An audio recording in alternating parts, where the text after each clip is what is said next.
Do do do do. Do do do do. Do do do do. Let's go there. Let's do it.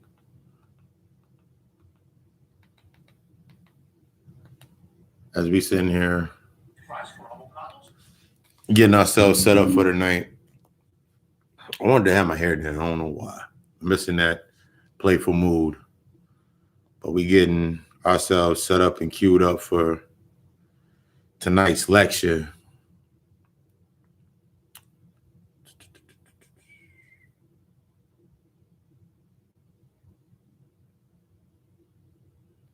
You don't hear what I hear.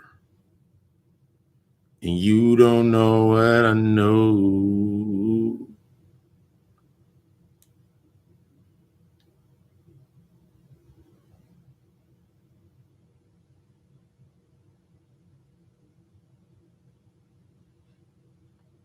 Getting this shit done right here.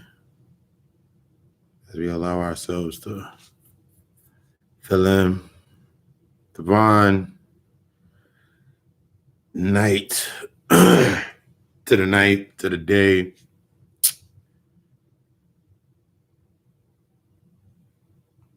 Nose itching and shit. Get us some nice flow in here. Understanding yourself, putting yourself in a certain space, understanding yourself, the aptitudes of yourself, learning yourself, removing the rationalized thought process.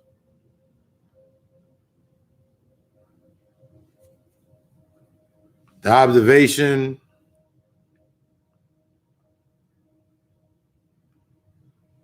the lesson, the mastery of that lesson, the understanding the aptitudes of that lesson, understanding what you created, why you created it. It's all easy. But removing ourselves from this space of what is the provisional instinct.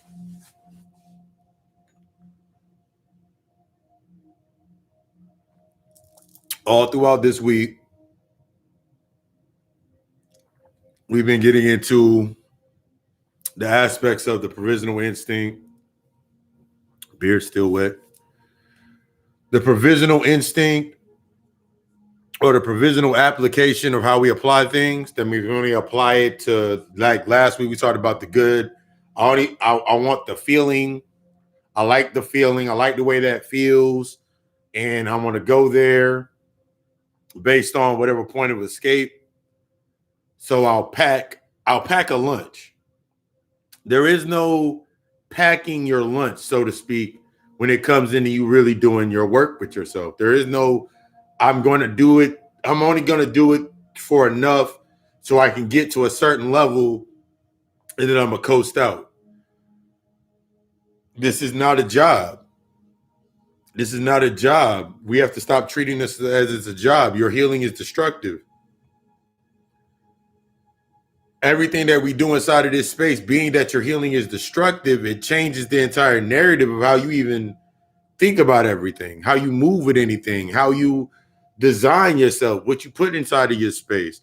All of these aspects, we have to remove ourselves from this rationalizing based on this provisional sense. It's not for me. I had to understand a lot of times that a lot of the things that I did, it was under this provisional sense. It was based on the conversation that I was having or the echoes. It was a difference between me listening to the echoes of my past and really sitting down and having that conversation with my inner child, having that conversation with my past self, sitting down with myself, really allowing myself to become truly emotionally present. Because until we become emotionally present, you're always met when you're not actively cultivating inside of your internal conflicts, in order for you to stay present, in order for you to stay yourself, what's up, what's up? In order for you to stay who the fuck you say you are, you gotta have something out externally to charge you. You need something that's on that wavelength of thought to give you the irrational, those rations that you keep taking in. You need something to give you a purpose. You need something to give you potential. You need something to maintain that image of yourself. So you can continuously keep going back and forth, but like, no, but I'm not that anymore. I'm this. You're still that. Until you own it from a space of not in a with this expectation, taking away this expectation from myself, I never could really own it. I always would be stuck in this provisional instinct, my provisional instinct, or my provisional intuition, or my provisional license to the gift, my provision to that power, my provision to my abilities, my provision to me really being what I am. So I created those, we talked about these variations. So I created variations that made me, that ultimately would limit me.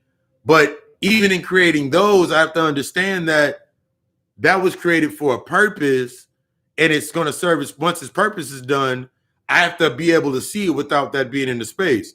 It's similar to, I've talked about this before when I talk about my mother.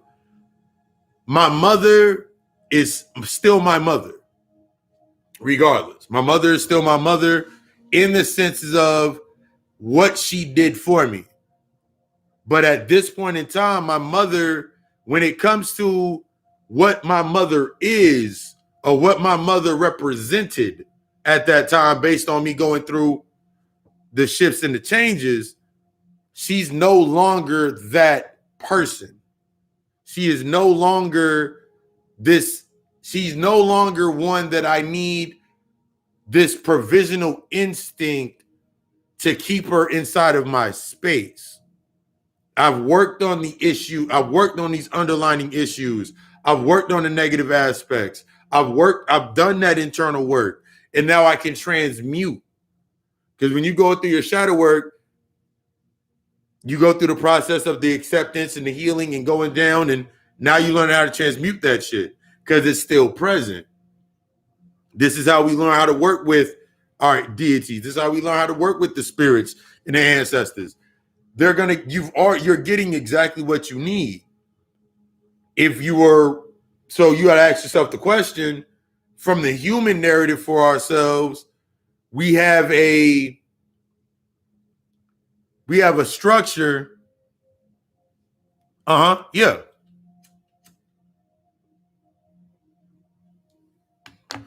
With my mother, when I forgave her, when I was able to forgive her for what she had did, like everything that she said, I'm talking about everything, the stealing, the everything that she did, and I went through that state of forgiveness.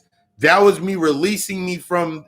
That was the release, so I actually could see her for her. I could actually see her in her that raw state that I needed to see her in. When I was able to thank her for everything that she did, it was no longer from a biased point, because I had to go through the forgiveness cycle a few times, because every time I went through that state of forgiveness with my mother, it would always be, I would always try to end it the way that I felt based on who I was and not what I was becoming. Yeah.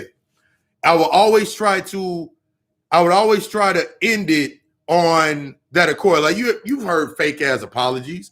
Like when someone sits there and says, "I'm sorry, but if you didn't," no.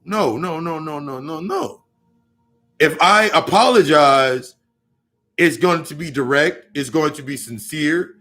Even if I feel like saying the but, is when I get to the point where I'm not going to say, when I feel like saying the but or that point of reaction, that I don't say it. I'm able to allow myself to feel the emotion instead of saying the but and then kind of offsetting the emotion a little bit more, keeping that variation alive. You still, I'm sorry, but you made me angry. I gotta remove that but. I gotta remove that and secondly, well, if you did this, they did exactly what the fuck they were supposed to do. Whether it's negative, positive, bad, they did exactly what they're supposed to do. They did exactly what they could do with whatever parameters or limitations they got outside of themselves. My mother still lives in the provisional mindset. I remember having a conversation with my mother. I was like, do you know that the den in your house looks just like grandma's house? And she was like, yeah, what's wrong with that? I said, nothing was wrong with it. I was like, did you ever notice that? She was like, yeah. Because then me being able to observe that, it let me understand that how have I done? Now I can go look at myself. How am I doing that? And the things that I do that based on this sense of progress or a purpose. See, we keep getting stuck in this sense of progress and a purpose. So if I sit here and simply speak that I am my father, I am my mother, I am my sisters, I am my ancestors, I got to own that. That's not based on a provisional sense of I am the best parts of my mother, the best parts of my father, the best parts of my ancestors. I have to accept the negatives too, because that's a part of my process. I got to accept that my uncle, that nigga, when he was sober, that nigga was streamlined and fucking excellent. On my mother's side, he was streamlined, excellent, would execute. But when he was fucked up, that's when he was his realest self. When he was in that altered state of mind, he was in his truest form. He held nothing back. But when he was sober, he would hold things back. So I had to accept both sides because that's what I learned. That's how I learned an aspect of myself.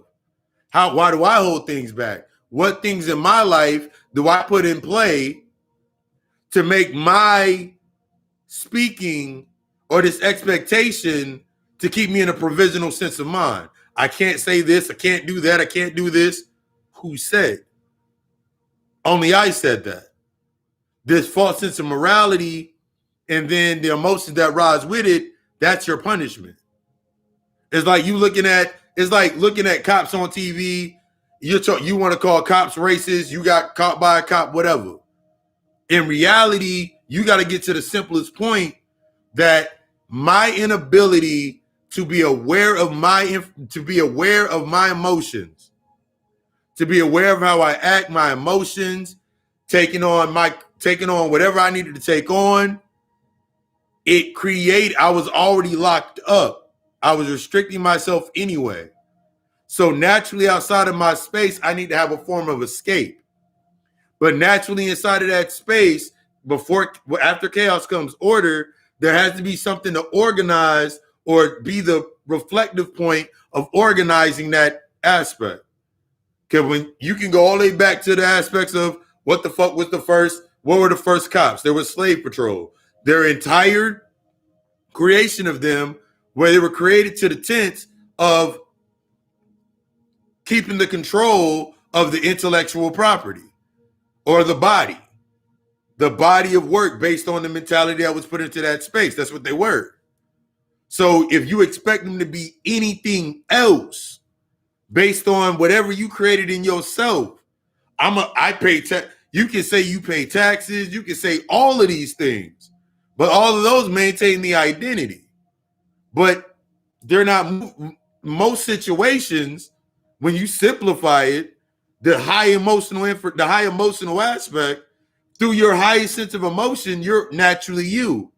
It doesn't matter if you were a fucking square, quiet, to yourself kid, and you got $1 million, you're still that square, insecure little kid. You just got some money to magnify it. Everything outside of you magnifies that of what you already are. You ain't getting shit based on what you think that you are. You will always get based on what you are. But you got to understand what you are, who you are. What is your role in your story? You got to accept all the roles that are inside of your story. I had to accept all of those roles. That way, because when we don't accept these roles in our story, these traumatic points in our life, now we must create those provisions. We must create the new provisional application. We got to create something that gives us the aspect of the memory of when you were younger. Taking it, let's use an example. Think about people that have been raising kids. You've been raising your brothers and your sisters, or whatever aspect happened to you, and you started parenthood early. Now that you've lived through that entire stream of thought, you have a breaking point where you are able to explore your own self. Ooh, I can go out and party. Ooh, I can go out and dance. But you just made one escape for another escape. Think of how we create that escape point.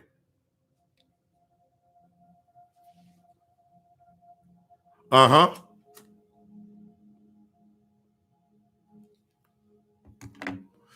Yeah.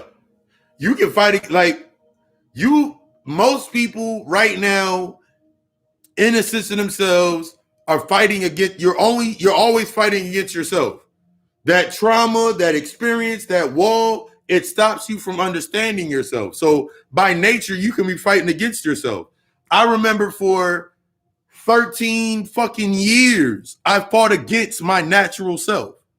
I did everything in my power to try to control and keep myself in a certain state of being, that predestination.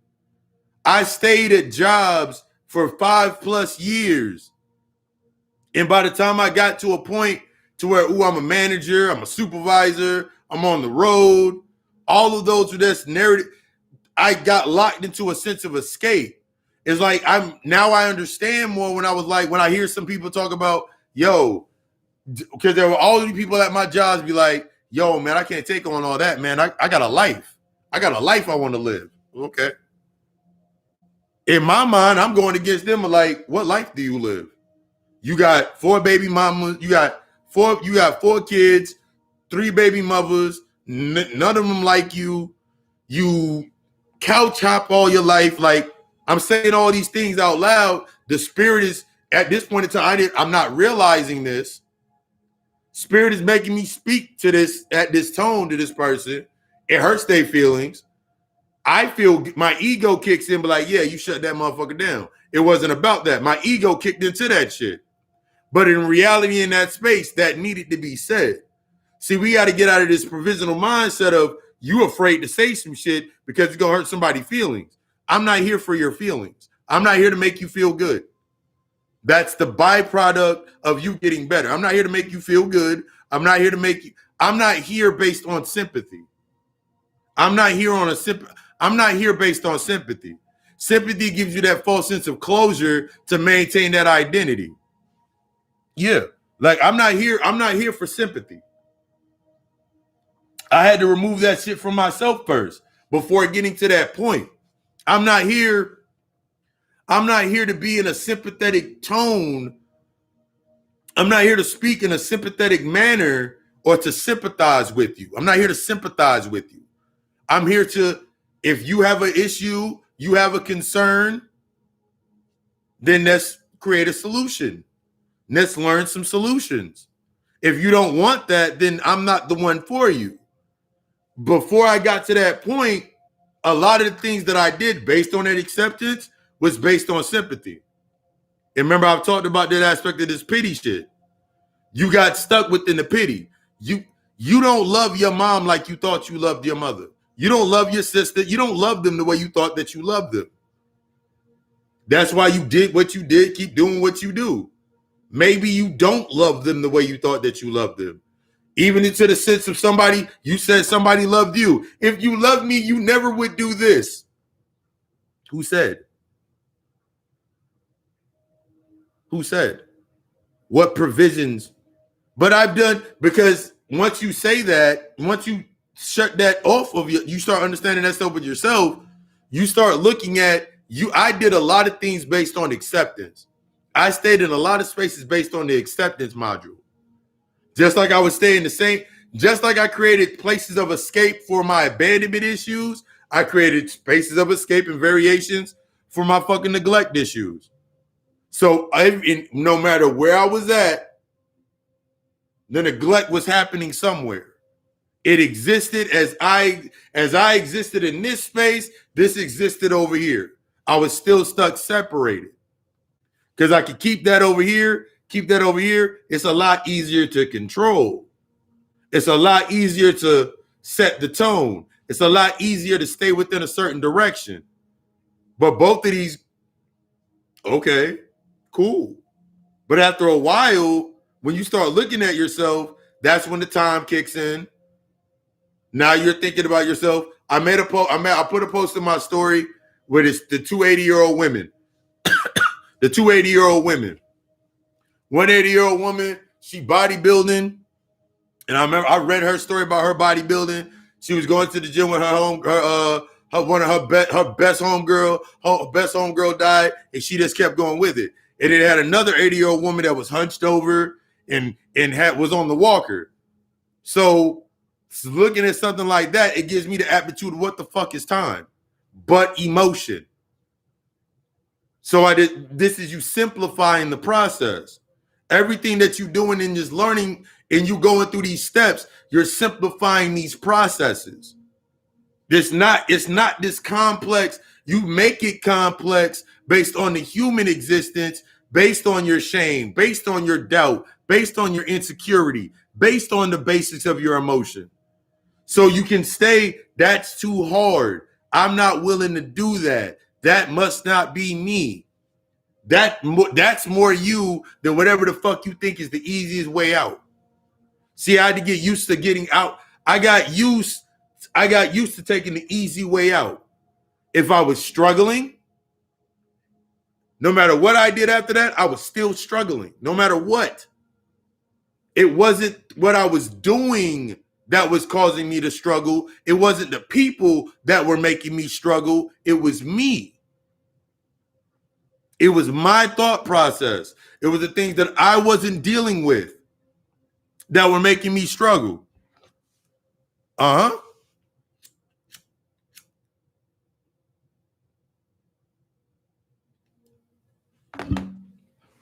It's me.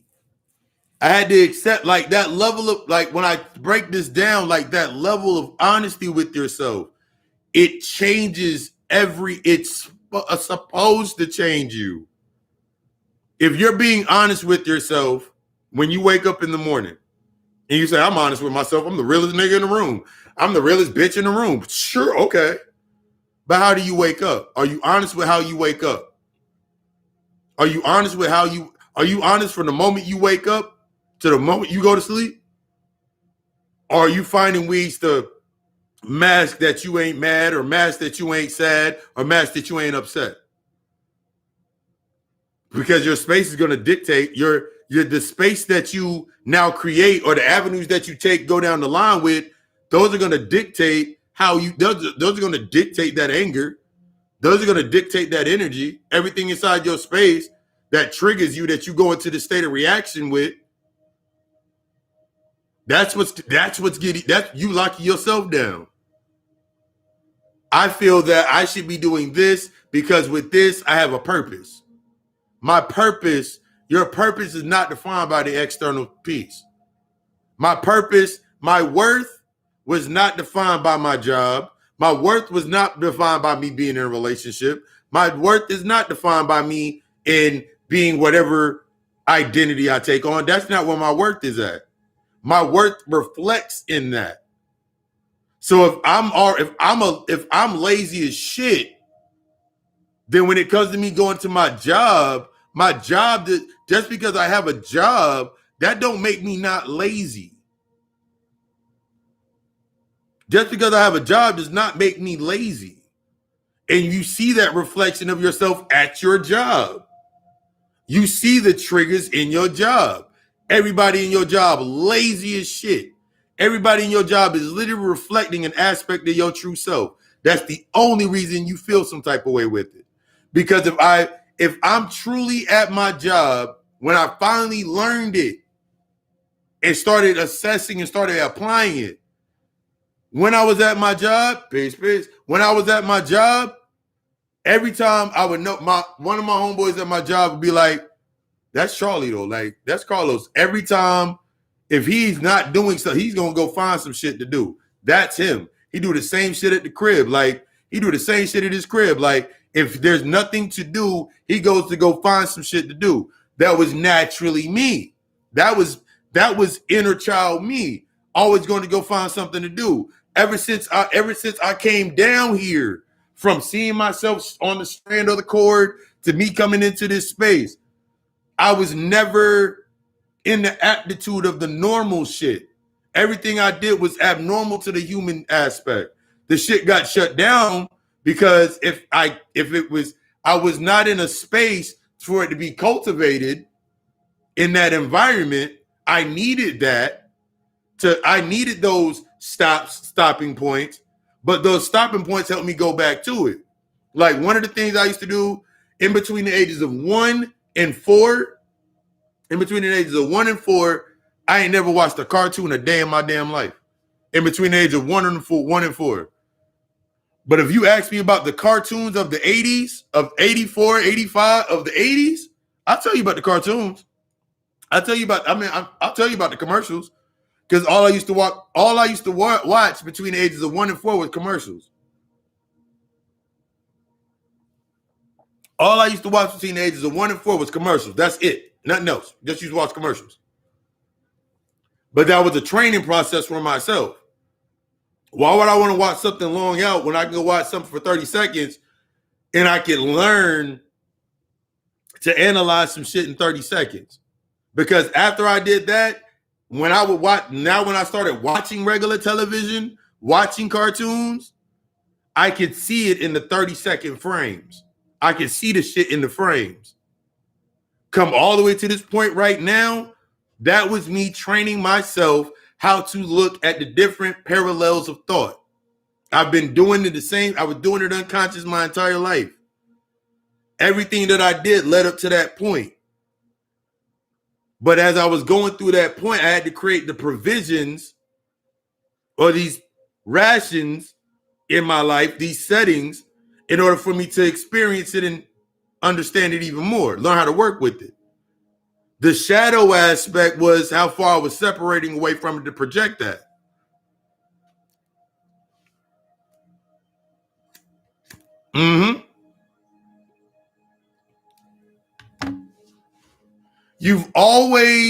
Here's the truest peak that I've learned.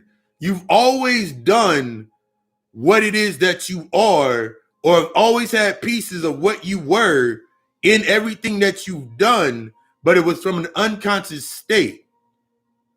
The traumatic experience helped you learn how to create.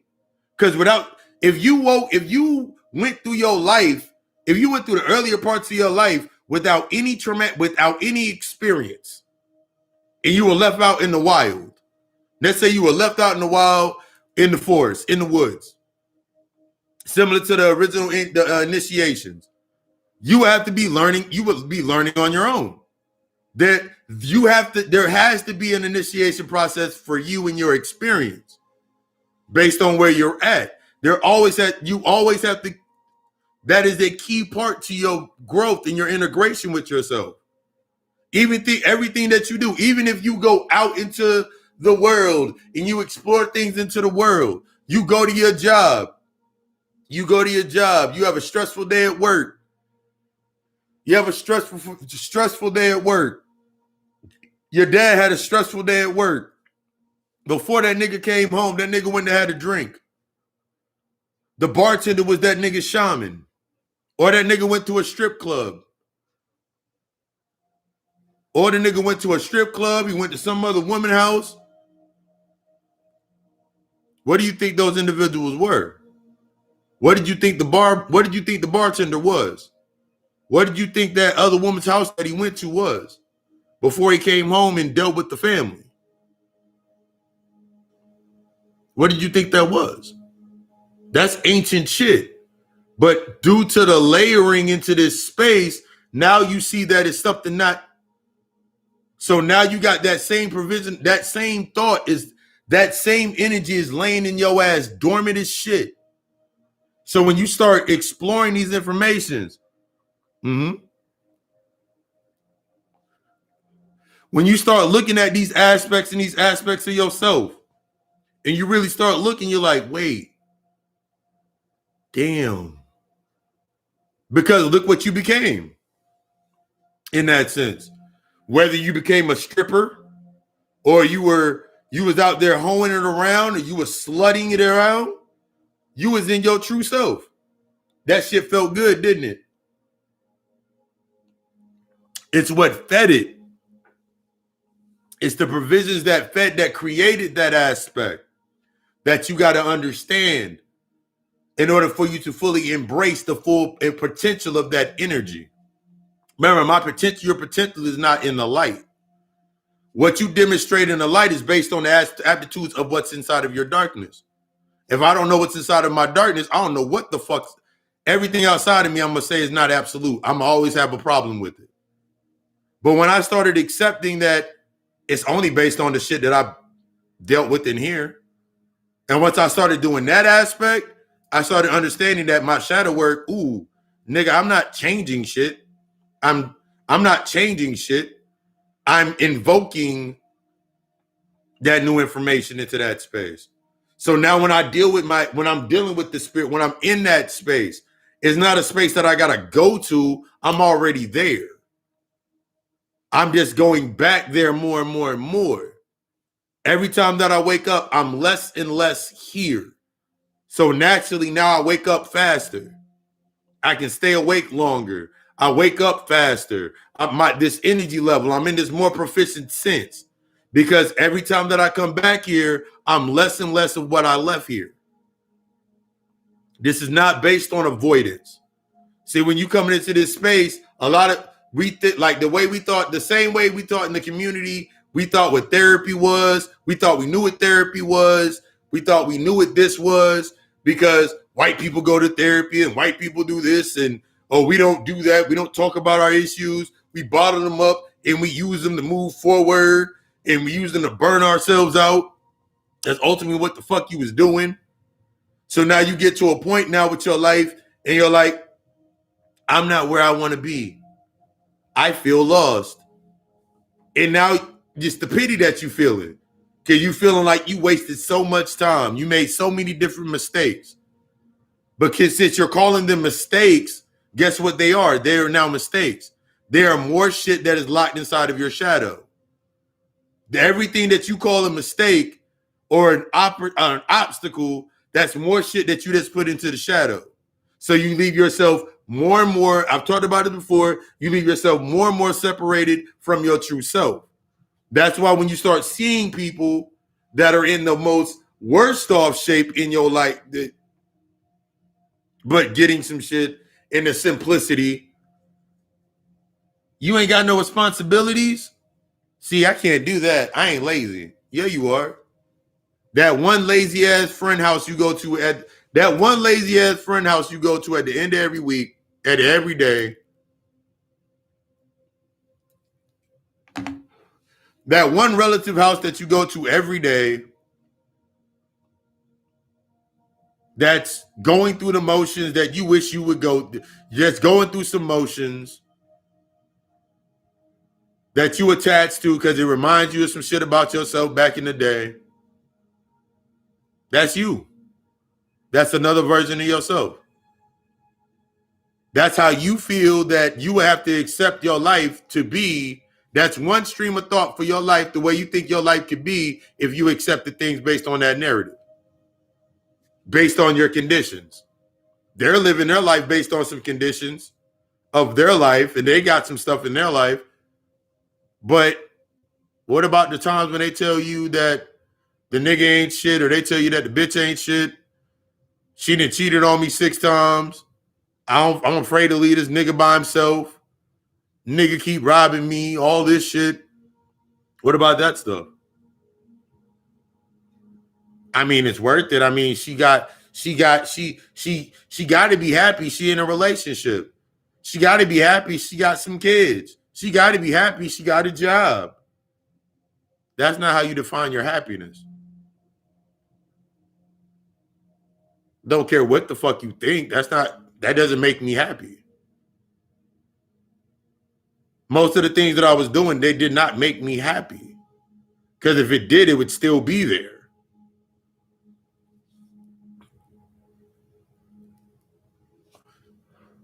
The coolest thing about that, once you come into shadow integration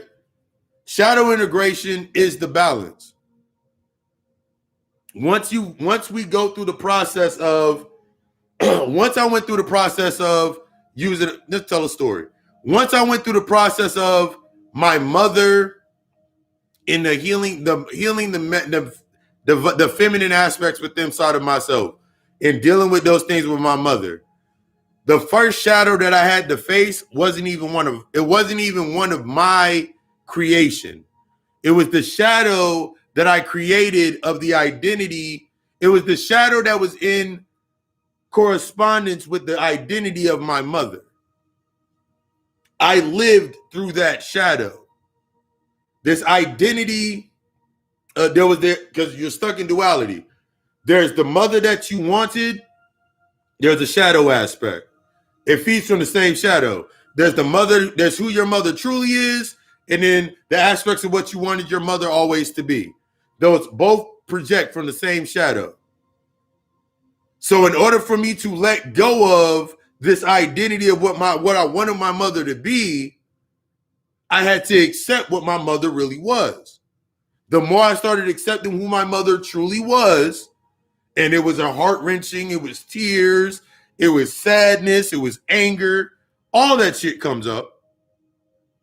The whole grieving process, all that shit comes up until I get to the shadow itself. So now I got to look at this shadow.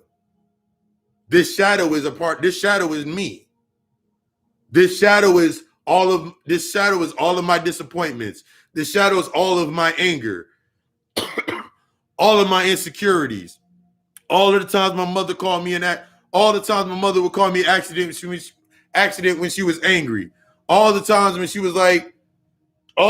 my mother would say some shit like, if I wasn't here, then how the fuck would you eat and all this type of shit. All of those fucking conversations that would maintain that damn shadow.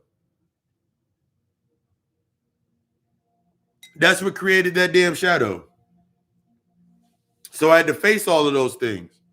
The only way I could face those things was admitting to myself where in my life that I did it. Because regardless, if I wanted to, when you really start allowing yourself to assess these blockages, as we call them, these emotional voids, you know you have voids all around you that created that same space. That different variation, that relationship, that friendship,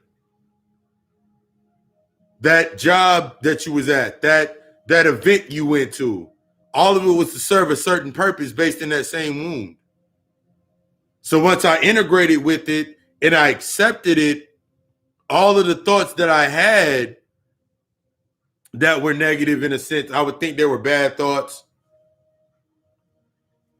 Because you had the thoughts. I remember for an entire time I would tell myself I was adopted. Every time somebody came to my house to came to my parents' house, the first thing I'm saying to them is I'm adopted. And I stood by it.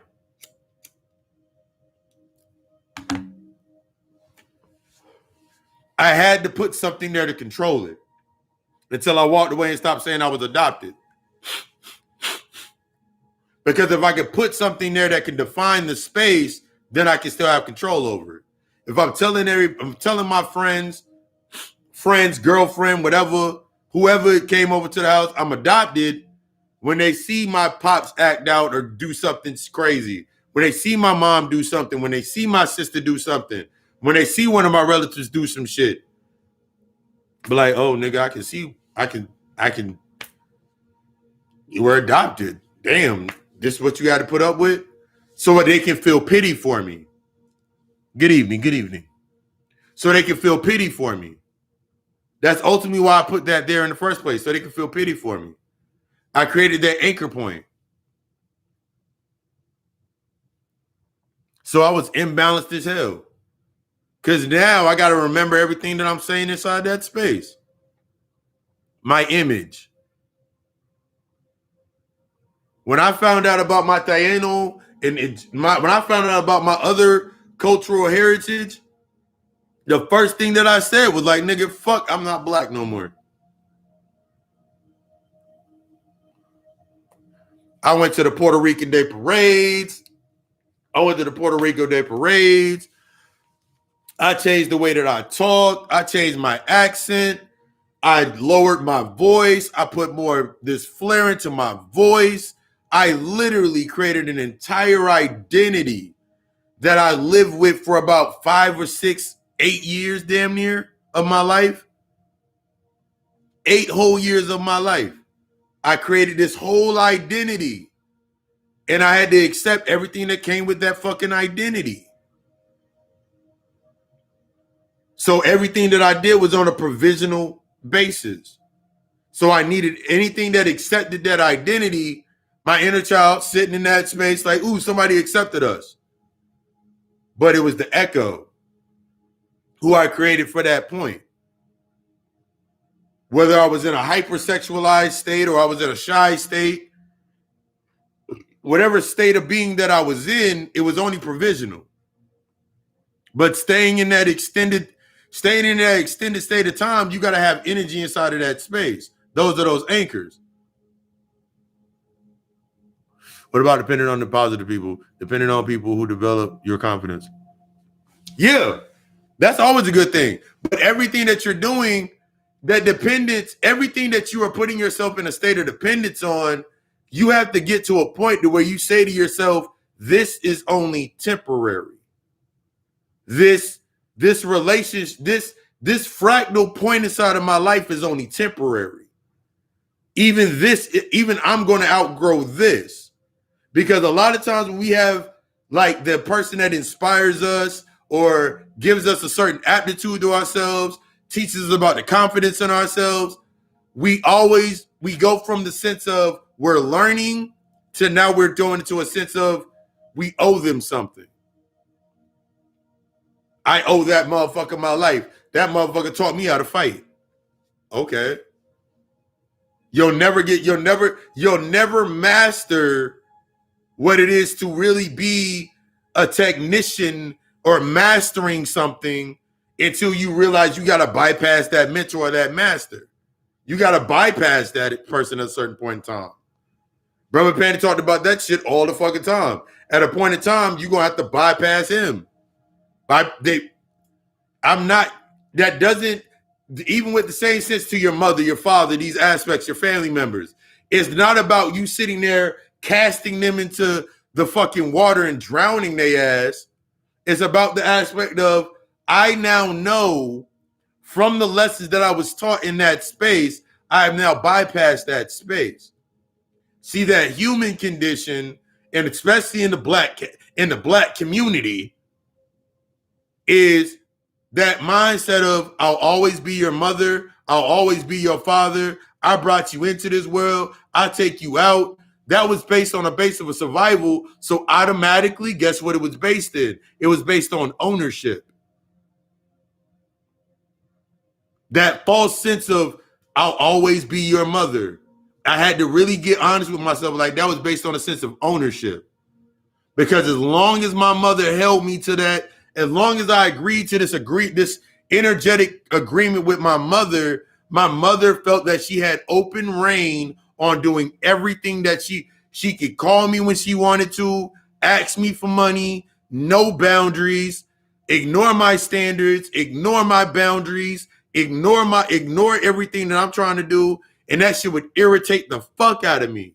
I needed that because I had to understand that my standards were not standards, they were conditions based on escape and avoidance.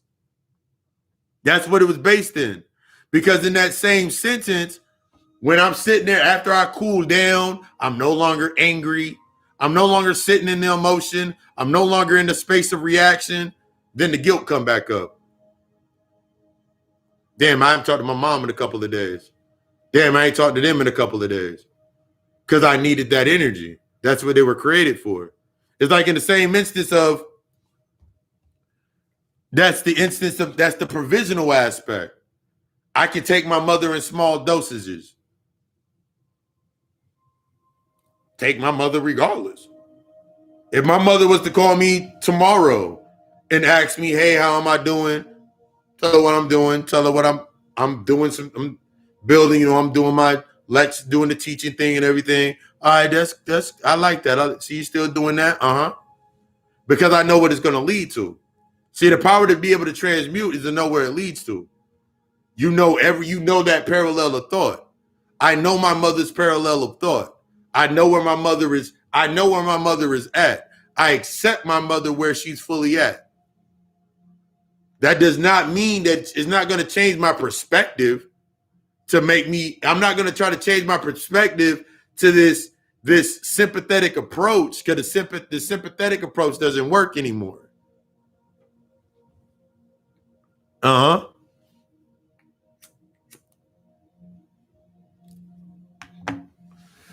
Breaking that cycle, it shocks humanity. Just you thinking that way, just me thinking this way, upsets and triggers a lot of fucking people. How can you say that? What do you mean? How can I say what?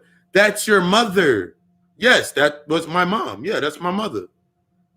I'm not supposed to do anything. I have to remove the false sense, because that gives you a false sense of purpose. So many people are so used to a false sense of purpose, that predestination. You thinking that the shit that you was doing before this, the same shit you should be doing now. No.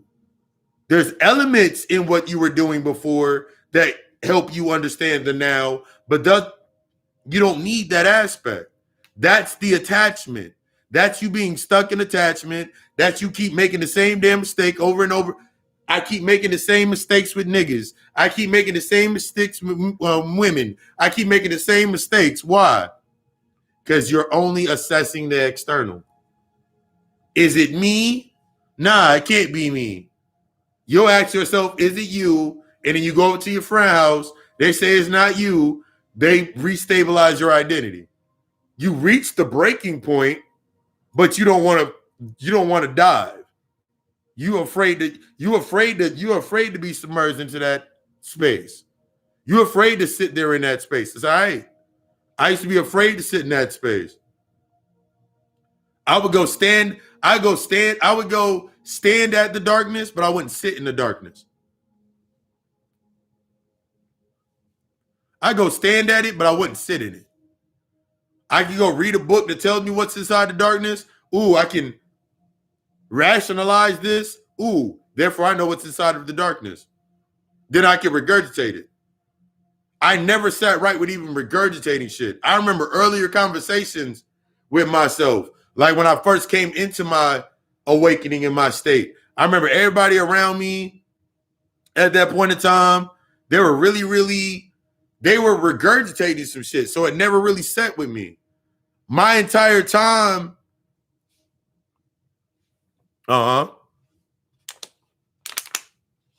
Yep. I'm sitting there with myself in a space. I'm looking at these motherfuckers like, what?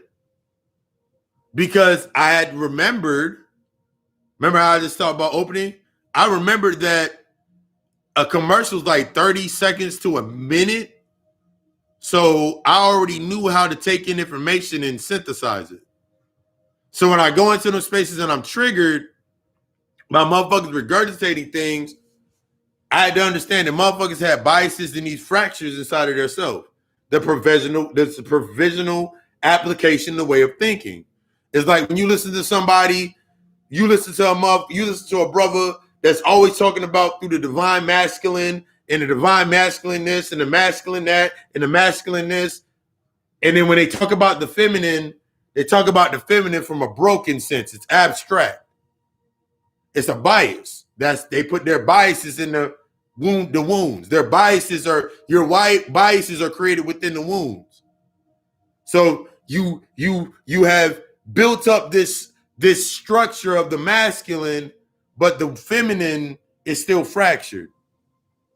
So you'll always speak bias based on this. Just like the motherfuckers that be out there talking about the divine feminine and putting it on this high regard, but then when it comes to the divine masculine aspects, it's biased. It's grainy. It's always argumentative. It's debative. It's argumentative. It's conflict. But when you come to a space when a motherfucker's speaking in balance, having the issues don't even fucking matter. Like motherfuckers out here right now mad about the alphabet community. How you mad? You mad at the alphabet? They ain't accepting who the fuck they really are. You call yourself a god or a goddess. You are an androgynous being. You are androgynous. That means to say you are androgynous means you are in balance of your masculine and your feminine principles. You are in balance. They are in sync, and you charge yourself. So you just getting triggered by a nigga that would not accept what he came out of the womb as. What does that really mean to you? You can say it's an agenda against your kids. You can say whatever the fuck you want, and it will continue to be exactly what the fuck you need it to be in order for you to stay exactly where the fuck you at. I can care less about that community. I can care less about that fucking community. They're doing what they came down here to. Doing what they came down here to do. The same similar instance, like I can care less about the conscious community in the standing of the religified aspect, or they're all just romanticizing the shit to a certain extent to make something off of it, but they're avoiding. They've all, to my exact existence, that's looking at it from a balanced perspective of learning myself, going through those trigger points. They're still in this sympathetic. They're still in the sympathetic, the sympathetic aspect of themselves. They haven't came to the points of empathy with true compassion, because they still looking at it as one side or the other when they both two sides of the same fucking coin. They can say it, it's two sides of the same coin, but why do you still feel the need to fucking battle against both sides of the coin? We are the original. We're of everything. Okay. You're original. You're the original. And you're of all. So why are you in conflict? Because there's a war going on outside of us. They trying to stop us. There's nothing outside of you that can stop you. If you want to believe that, go ahead and believe that. There's something outside of you can stop you. Congratulations. Something outside of you can stop you. But what it really is the aspect of yourself. You stopping yourself.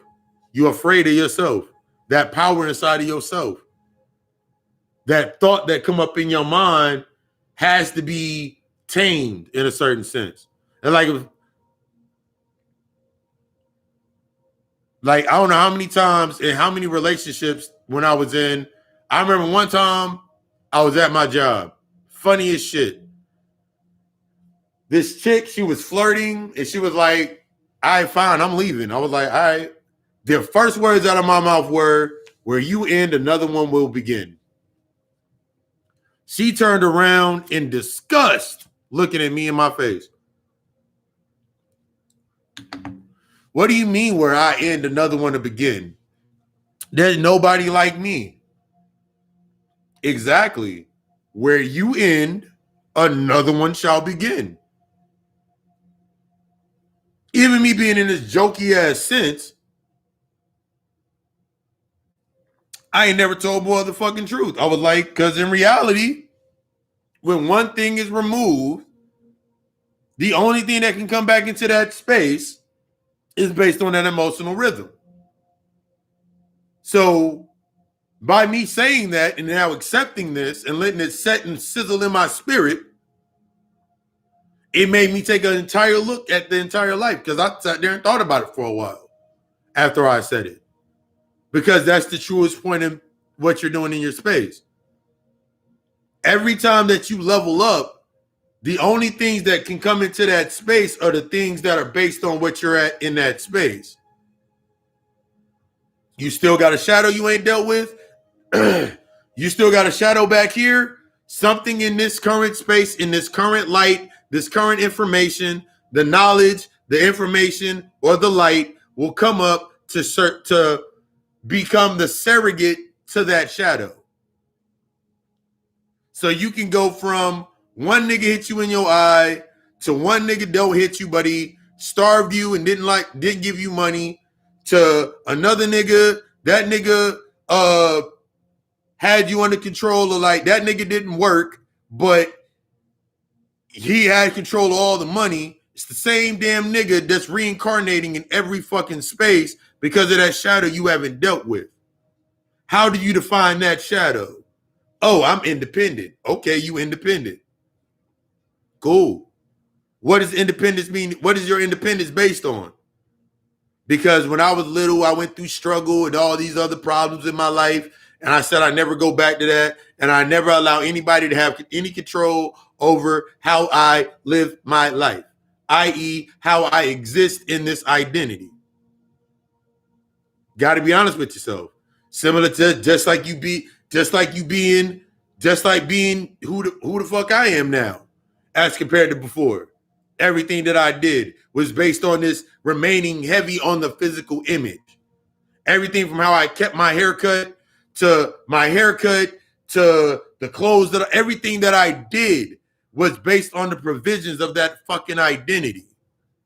Somebody accepted that identity, I will always want to push it to a certain point, because by nature you want to push it to the limit. But you push it until it's to a point to where you no longer can react. That's the emotional aspect. That's the feminine aspect. That's the chaos aspect. Then that's when we shift from the dark feminine to the aspects of the divine feminine, the dark masculine to the aspects of the aspects of the divine masculine. The wounded feminine, the wounded masculine.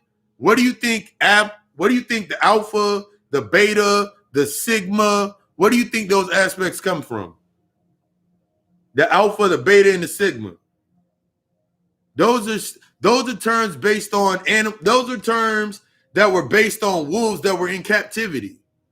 I forgot the name of the dude. The book he wrote. But that was based on a dude that sat and studied wolves in captivity. And he noticed the wolves in captivity, the ones that were the most aggressive, those must have been the alphas.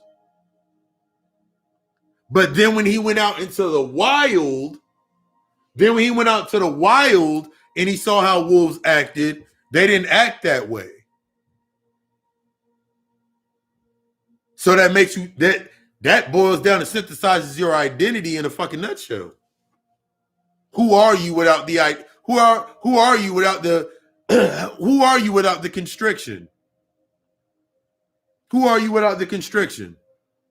If your kids ain't in your house every single day, if your kids are not in your space every single day, you are an entirely different fucking person. You can say you miss your kids. You can say you miss your kids and all that good stuff and whatever, but it's based on the level of charge, your existence, your potential is your the way you rationalize your life is starting to dwindle. So you need that back in your space. You created it for that. This is the level of honesty that motherfuckers are not ready for with yourself. Why did you create them? What was the original template to you creating your children, to having children? What was the original template to you understanding relationships? That's the questioning aspect. That's the point of you going past reaction. Okay, if you look at a relationship, I'm supposed to, no.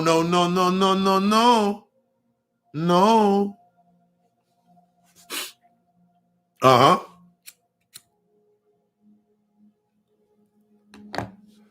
And you see the shit now. Now motherfuckers want to be in polygamous relationships. Polygamy is the new hot trend. Let's be polygamous. Okay. That's just another structure or a variable of the energy anyway. That's meant to teach you how to. That's meant to teach you how to work with your energy anyway. That's not what you thought it was. Because if you really were doing it based on, if you understood and went all the way back into yourself to the original point, you'd be like, oh, that shit don't matter anyway. This shit ain't based on you staying comfortable. That's why it always happens chaotically. That's why the chaos always comes up. You're always going to lose a job. You're always going to get broken up with. You're always going to get cheated on. It's whatever you accept inside of that space until you learn the lesson of it. You sitting in that space, that became your normal. That chick, that's like, I remember being in a relationship with a chick and she ain't never had a dude do the things that I did. Never did. Never had what I had. But from that space, the reason I was in that space was to normalize that to her so she could heal, so I could shed that identity so I could heal. I needed to see the broken feminine or the wounded feminine ass. I needed to see that. So when I look back at these relationships where these women were tattered and battered and hurt and all this shit, the way that I reacted to it was from the complex of I'm going to slide in, and if I do all of these things and I make them better, then they'll to me, that was the honesty post. No matter how I sugarcoated it, I didn't have no expectations. I ain't got no expectations. I'm accepting of all that. No, I'm not. No, I wasn't. No, you're not. You just keep telling yourself that shit so you can stay, so you have a reason to argue at the end of it. Your argument becomes valid. Your escape plan is still in play. You created an escape. Everything you do down here is based on you created an escape from your trauma. The traumatic experience that happened, you created escapes. And now that you come to a point where you can't escape it anymore, every time that it gets more and more thick, you can't escape the shit anymore. That's why shadow work is in that space. But that's the therapy aspect. You got to understand. I'm an empath now. Okay. An empath in his lowest form is a narcissist. So I ain't no damn narcissist. I'm an empath. I just feel everything. Mm-hmm. I'm an empath. I just feel everything. I feel for people. Okay. Them same damn wounds that you had present, now that you found out you were a fucking empath, are the same wounds you're going to use still in order for you to still navigate. I give and give because it makes me happy. I do this, and this because it makes me feel good. But if I can't do it, then I feel bad. Congratulations. You've always felt guilt. You've always felt insecure. You've always felt inadequate. You've always been that. That's who you truly are. You're using this as the space. You're using this in creating the confines up to yourself so you don't deal with it. That's why what happens is, and this what goes into aspects of the morality and the punishment. Now, when you're not able to do it, you have to go find another escape so you still don't deal with it. So now it becomes, think about what you've done inside of your life. Ooh, the kids are not with me for the weekend. I'm about to go out and party. You were thinking about that while the kids were fucking there. If you were truly what you said you were, you would have learned how to transmute in that space. And this is not saying that you don't need time away and separate, not saying that, but it's all in the aptitude of how you're using and learning how to use your energy. That way you're not creating these vices and these escapes and these attachments. You'll create an attachment all day based on your lack mentality. And then you get mad when when you created, do exactly what it's supposed to do. You got in that relationship based on a high sense of the physicality of sex. You use sex as a tool in order to connect, or attach, devoid your emotions.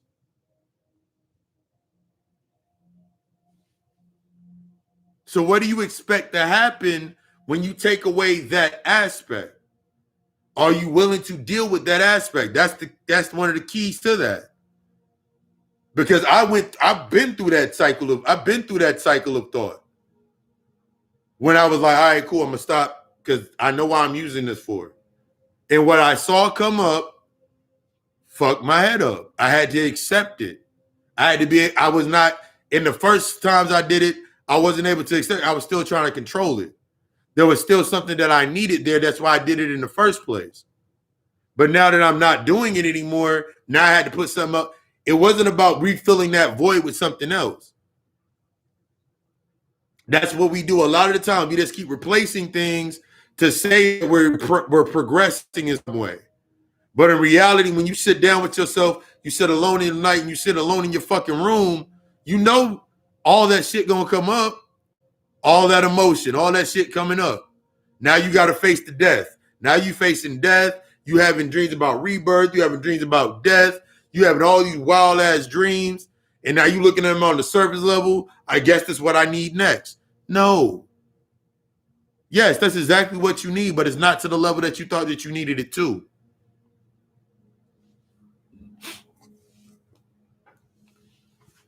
I see burning people all the fucking time.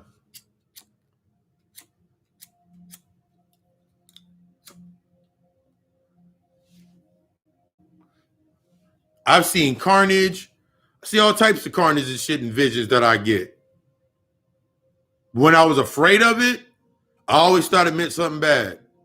Because as soon as I go turn on the damn TV and I go on my Facebook feed, I'm seeing motherfuckers like there's a flood here or there's something happening here. Oh my God, I saw that. Convincing myself. Oh my God, I can see shit like that. Limiting myself. Because now I'm stuck in this space. I'm stuck in this realm. That means I'm only seeing shit down here. That means when I do get the download, it's going to be heavier and I'm going to get tired. I'm going to not know how to deal with it. I'm not going to, because I'm not synthesizing. I'm still full of something. If I have a vision about conflict, the first thing that I assess, even if it's for a client, in a reading, whatever it is, for a podcast, whatever I put it out, I make sure I sit with it for a little bit first. Ain't no wrong with me sitting with it. I sit with it for a little bit. I study it. I look at it. I research it with myself. Until I got used to that, until I assessed and I got used to the feeling to be able to analyze it quickly. Like, okay, cool, that's not for me. That is clearly not for me because I'm not this, this, and this. But I do remember a time in my life where that happened.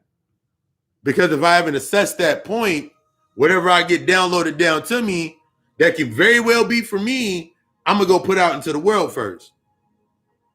And if I keep doing that train of thought, and my higher self is like, nigga, this is for you. That's for you, motherfucker. Look at it first. Stop trying to be accepted. Stop to simplify it. Simplify it, nigga. Okay. Now I just simplify shit all the fucking time. Because in doing this, it allowed me to assess the spaces. It allowed me to actually do the internal work. If you know, I can't keep saying that I got some internal work I got to do and then not do it. I can't keep making these pacts with the spirits. I can't sit here and make a pact with the spirits and be like, yeah, I ain't no bitch. Let's do this shit. And then they start hitting me with shit. Then I start bitching out. They always going to give me based on where the fuck I'm at. The energy's always going to go to where the fuck you at. When the longer that, and this the craziest part, when it goes into the blessings and everything that's coming to you, you can have shit coming directly to you on a regular stream coming to you. But because you're inside of a space that is heavy on the physical aspect or in the emotion, in that wound aspect to that space, it'll all go to that.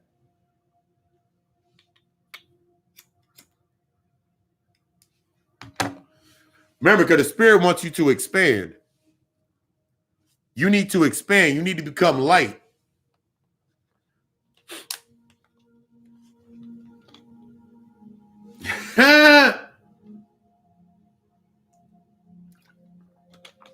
But you sit there with yourself and you're like, nah, but I want to. That ain't you. I remember most of the crazy things about most of the phases that I went through, I'm glad I didn't buy any of the clothes. That's like, when I simplified, I'm like, I'm glad I didn't buy all that shit. I'm glad I didn't buy most of that shit because I had a different perspective because how my uncle taught me, one of my things my uncle taught me was like, you don't have to wear that to be you. Nigga, who are you? Okay, be you. Nigga, I'm scared to be me. I had to get to a point where I was scared. I had to get to a point, honestly, to say I was scared to be me. I was scared to even think some of the stuff I thought. I was scared to sit in a position to be like, what if I didn't go to work in the morning? What if I just said, fuck this bitch? What if I just said, what if I just said, fuck my people for a little bit? What if I said that? Then the echo would come in. They not gonna like you anymore. They gonna think that you ain't shit. They gonna do this, this, and this.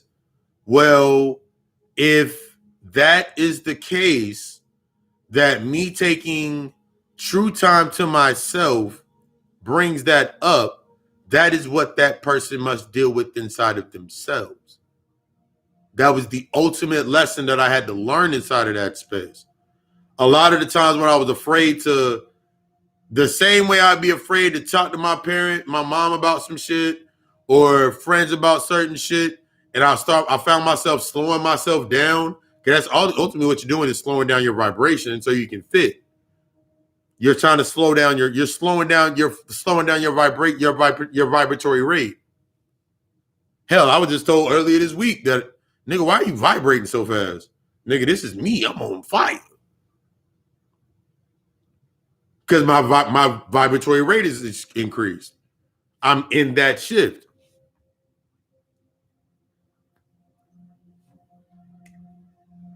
Hell, I remember the shit that used to weird me out. The shit used to weird me out back in the day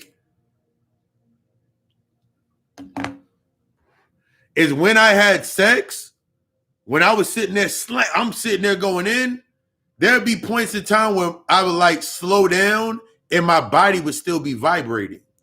Like I'd be like fucking shaking. I'd be sitting there fucking shaking like, what the fuck am I? And I'm like looking at Shorty and the relationship. I'm looking at her and she looking at me and she's sitting there. I didn't know what I was doing. I didn't understand what the transmutation process was. Because me shaking at that vibratory rate, that was me protecting myself while taking it so I could transmute. Before that morning, I've always had that ability to transmute that fucking energy. So I'm sitting there like, why the fuck am I vibrating so goddamn hard? Why are you shaking?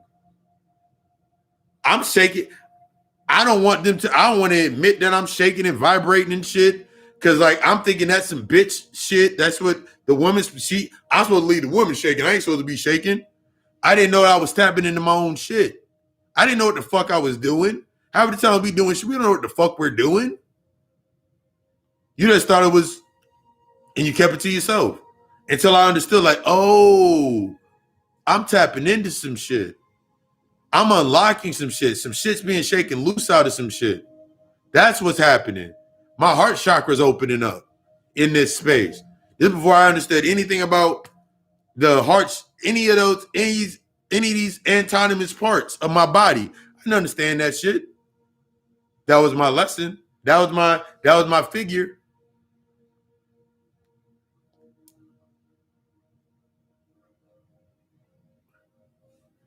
Everything that you doing is teaching you how to expand. Nothing that you're doing should be anything that has you thinking in a sense of the lack mentality or the survival complex. It automatically puts us in a state of restriction, competition. I'm not on that level. I'm inadequate. There's something wrong with me. There's always been you're just echoing that shit out loud. So the moment that somebody accepts you, the moment that the job gives you the raise, that now becomes that now becomes you. Now you are your job. You're the identity for your job. You're the ideal employee. You're the ideal boyfriend. You're the ideal girlfriend. You're the ideal whatever it is.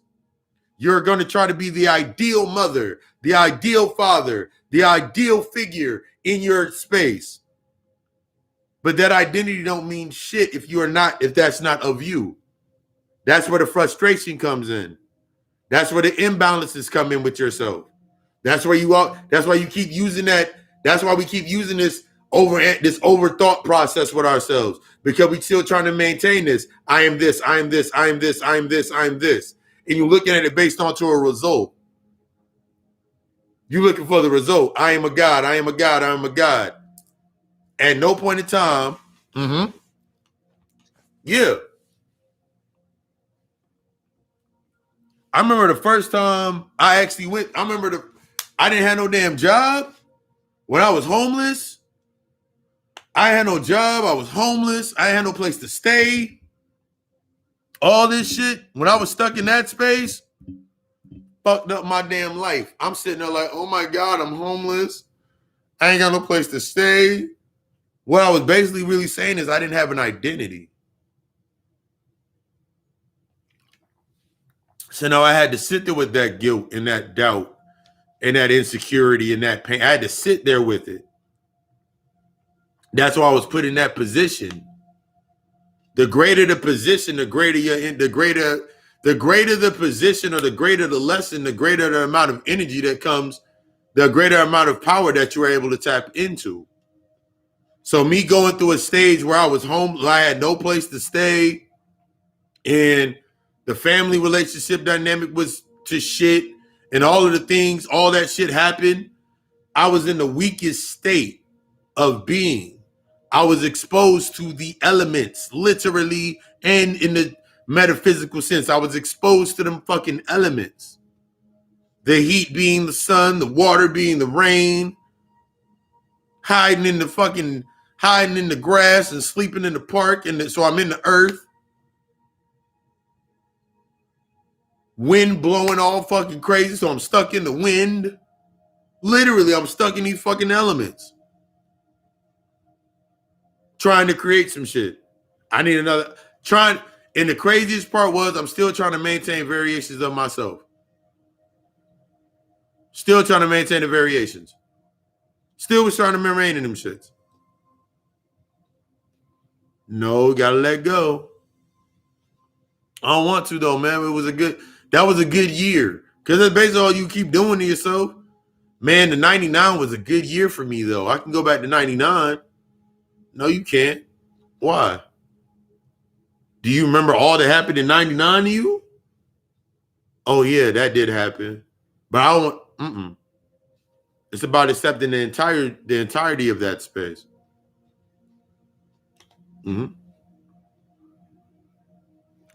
It's all about accepting the entirety of that space. It's all about you not using this provisional way of thinking for yourself. I stayed in this provisional way of thought, or this twisted sense of this masculine aspect of being that nigga. So I did things based on being that nigga. So if I wasn't accepted as being that nigga, I could be like, see, niggas can't accept the real. So I always be triggered when motherfuckers didn't accept me. But in reality, I'm only having a conversation with myself. Nigga, I'm not accepting the real aspects of myself. I'm scared. I'm living in fear. I'm trying to be accepted by everybody. If motherfuckers do not notice me, then who am I? I don't know. Who the fuck are you? This is two different. Like, if I say 3 weeks ago, I wasn't the same person 3 weeks ago that I was now. And the person I was 3 weeks ago, I wasn't that person 3 months ago. And the person that I was 3 months ago, I wasn't that person back. Let's go all the way back to March of 2020. I wasn't the same fucking person. The only difference is in accepting your shifts is the more that you become efficient in the lesson, the faster you become in the balance of the integration. The thing that stops us from integration is our thought process in how we take on the integration. You want to be one side or the other. What about if you're the point that started all? This is all me. Not just this, not just that. I'm not just the consumer. I'm not just the bank. I'm not just the producer. I'm the motherfucking bank. That's that LLC mentality I'm always breaking down. I'm the owner. I accept the consequences. I accept the loss. I accept the losses the same way I accept the gains. I accept the consequences, whether they be negative or positive. I accept those things. Those are the results of my absolute. If the absolute is not in my favor, then it means I got to go back in and then reassess. It's not about me trying to bring the absolute into my favor, the result in my favor. It's my path that is my truth.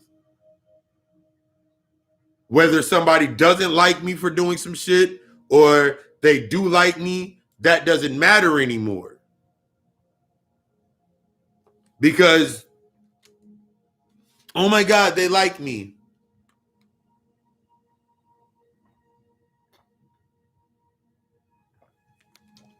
I had to understand this earlier on because through my path or what I do, I'm not meant to be liked by motherfuckers. That's why this is like you go through these conversations like, maybe I'm not meant to be liked. Maybe I'm not meant to be in this sympathetic state. And you start thinking these aspects of yourself as you're altering your DNA, as you're altering yourself onto that cellular level. Like motherfuckers right now that talking about the shot and the shot and nigga is changing variants and it's altering your DNA. Nigga, that's what you down here doing anyway. So that's why I've told some people, some people that you know need that fucking shot. Some motherfuckers you know need that shot.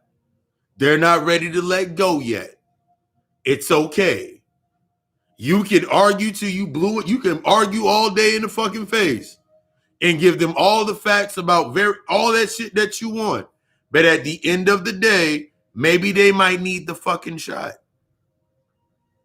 Maybe they need it. If that helps them keep doing what they're doing, let them keep doing it. They trying to kill our people. My people aren't dying.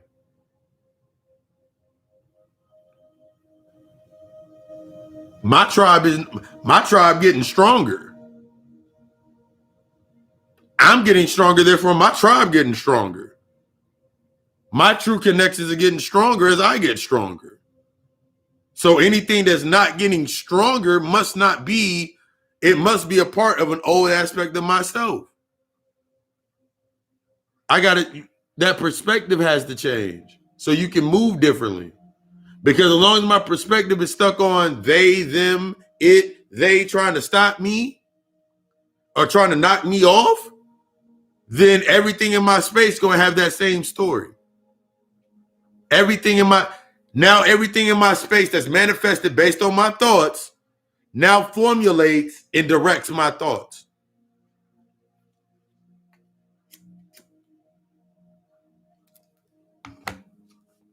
Now everything in my space directs my thoughts. And now I got to go through that whole fucking process of thought.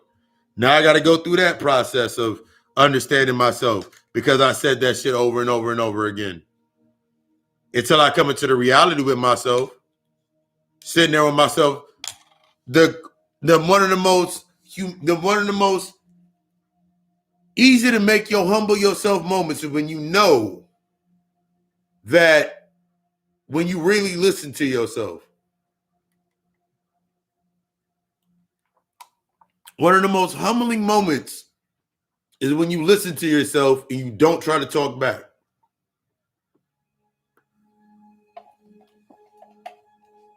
I don't know how many times I'm sitting in relationships, friendships that were based on this struggle complex in my mind. And I would say out of my mouth, I would struggle with you. We gonna struggle together. We gonna build this together. I didn't realize how detrimental to my fucking growth that was. Because it's how I start is how I'm gonna finish. It's always gonna be that cycle. So my mindset had to change. So I'm sitting there in that space saying that over and over again. That means every opportunity now becomes an obstacle in struggle. It's not an obstacle. It can't be an opportunity of growth.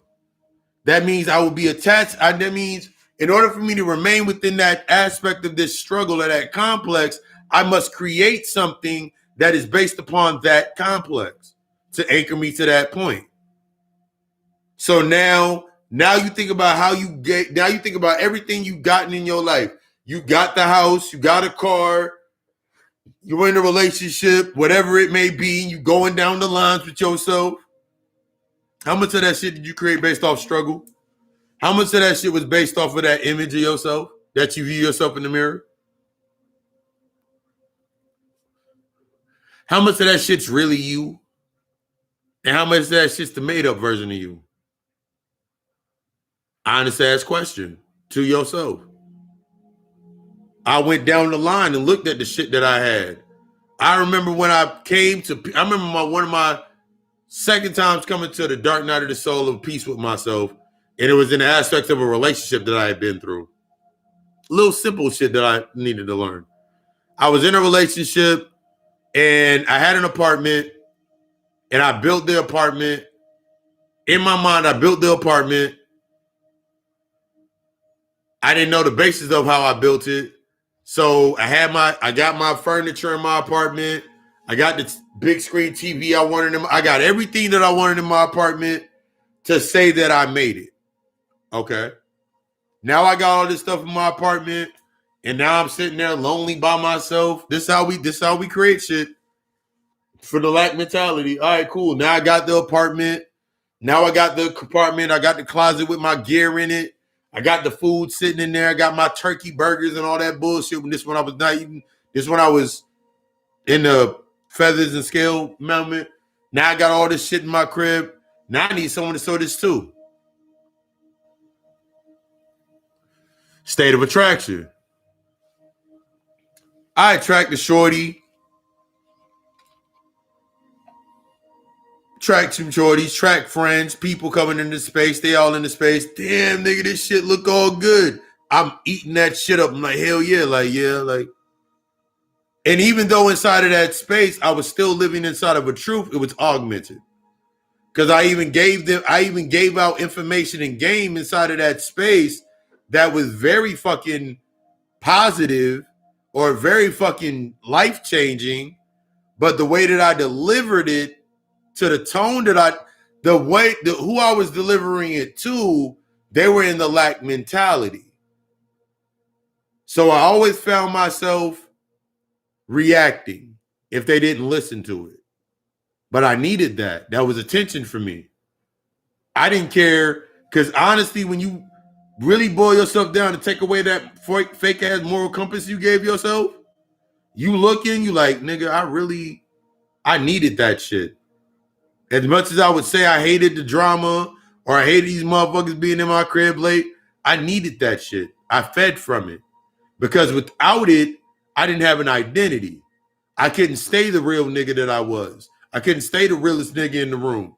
I'm 6'2". I couldn't stay the realest nigga in the room. Still felt I was acting like I was the 6'2".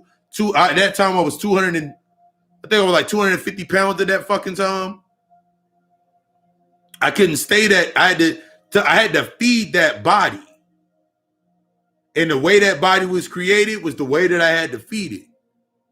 So even though I was eating turkey burgers and eating spring salads with my oranges and my ginger dressings and all this shit, I still needed that energy. I still needed to eat that shit. I still needed that provision because it fed that identity. I still needed that chick to be like, oh my God. I still needed that shit. I still needed that friend that needed that ride to work. I still needed them motherfuckers because without them, it would always go back to whether I was helping motherfuckers or not.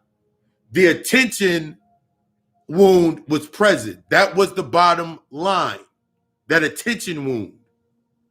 So whether it was I'm tired of helping motherfuckers because they don't know how to help themselves, or I'm tired of helping motherfuckers, then don't thank me, or it didn't matter what parallel of thought it was, it fed my attention wound.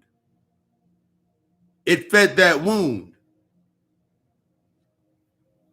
It fed my ability to neglect. It fed those abilities so I could stay there.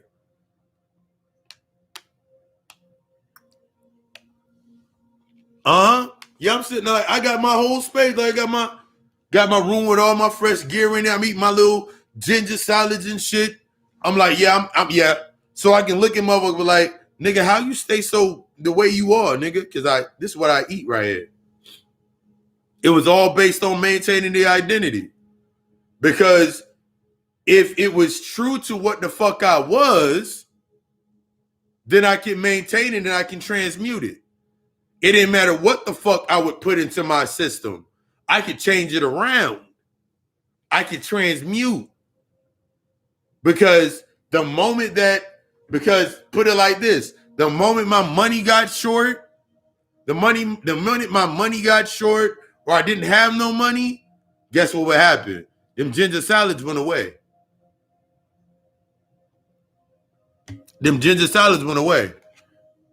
Re-Q in Little Caesars Pizza. Q in eating garbage from my job. All that shit went away. Because it wasn't really me yet. It was just something that I wanted to maintain the identity. Now, that was 8 years ago. Let's fast forward to now. Now I'm 180. Now I'm 184 pounds. Now I'm at 184 pounds. I'm still 6'2". I'm 184 pounds. And a gray hair in sight. I got locks and a beard. And I did it all based on understanding what it was for me. Because if I went and did this shit back then, I'd still be doing that shit back then. That shit would be attached to me because of how I grew myself into that space. Everything you do, you grow and you create the form that formulates to that space based on what you are, not what you want to be, not what you want to be seen as. You keep putting on a different mask, you putting on different shit to remain in that space. But as long as you stuck in the separated sense from yourself, I talked about that probably 4 Fridays ago. Everything you're doing right here is the necessity to feed that shadow back there. Whatever wound is present. So everything that I did was to feed that wound. To fix that space. Because in my mind, if I did it here, I had it under this is how you know you're doing this shit in an unconscious state of being. If I do it here, then it fixes over there. And then you look for the physical aptitude of it. What's your question? I just kept doing the shit. Why I keep doing it? Why my life keep getting fucked up? Why my life keep acting? Why I keep going through the same shit? Why people keep hating on me? I was still a little kid.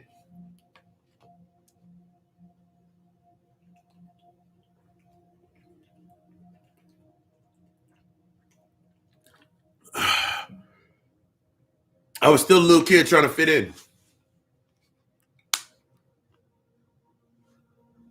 Ultimately.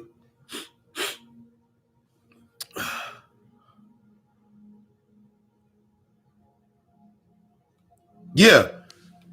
The way that our shadows feed, they feed off of the emotion. So they feed your, like, everything from my unseen, even the unknown, like whether it's the repressed memories, the things I don't remember, the things I don't want to remember, those of the unseen in my darkness feed my space. They create my space. Because remember, everything's created in the subconscious. Everything is a subconscious suggestion. So if I have repressed memories, those are suggestions that come up first because they're in the deepest part of the darkness. Think about it like a seed cannot grow not unless it's put into the earth at a certain, it's in the dirt, in the dark. So the things that are furthest back in the darkness, that's what's promoting into my space. That feeling, that thought, that idea, that feeling, that thought, that idea, that emotion manifest into my space. So no matter what I do, I'm going to keep manifesting the same shit. No matter what I call it, I'm going to keep, yeah. Your shadow is feeding that. When we bring our shadows to the present, that means that emotional wound, that aptitude, that disappointment, that doubt, that traumatic experience, whether for some, it can be as extreme as sexual molestation to something that is as small as a grain of sand. That can be the first time you were told no about some shit, or the first time your mom did some shit to you or said some shit that you didn't agree with. That's a shadow. It created a shadow. So now in your space, you living out that shadow. Like one of my main shadows was not trusting people with my money. Because my mom robbed me. My mom took money from me countless times when I was younger. One of my first real relationships, I remember giving her like, yo, here's the money for the rent, go pay the rent. I remember going for a walk that day, and something told me to walk by the office, and I'm walking by the office, and I've talked to the manager of the office, like, hey, when you guys gonna turn in your rent payment? I was like, our Helly should have already turned in the rent payment. I'm gonna turn it in today. Then I remember, like, I sit at the house and I'd be like, did you turn in the rent already? I already gave you the rent money. I gave it to you on the 30th. Oh, yeah, I had some stuff I had to do. You spent the rent money? The anger that I felt was built up. Because the anger didn't come from nowhere. I wasn't angry at her. I wasn't angry at her primarily. I wasn't angry at her primarily. I was angry at my mother. Because that's what came up. That was in my space to take me back to that moment. Gonna remember this moment for the rest of your life. And that was the moment. It took me about 4 or 5 years to really sit there with that, in that space, and deal with it.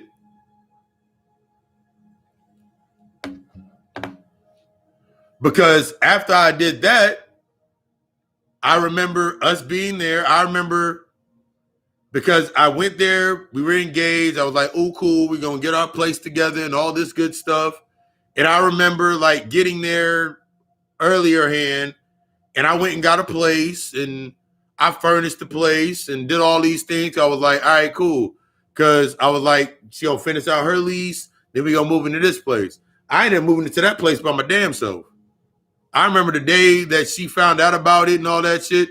Oh my God. Like, and she was trying to turn it on me. She was like, nah, you got a whole nother place. You have a whole nother bitch over here and all that shit. I was like, no. I was like, in reality, this place was for us. Once we got past a certain point and the lease was up at your place, that's why I got this place for. Okay, you were always talking about the place was too small. She felt about this big. I felt really, really good. But that was based in an identity I created. Now I learned, now that identity of me doing that went back to a moment again with my mother when I was 13, first argument with my mother about me going to go see my father. First argument that I won. One of the arguments that I won. I was still living out that argument. Everything in my, I'm still living out that point.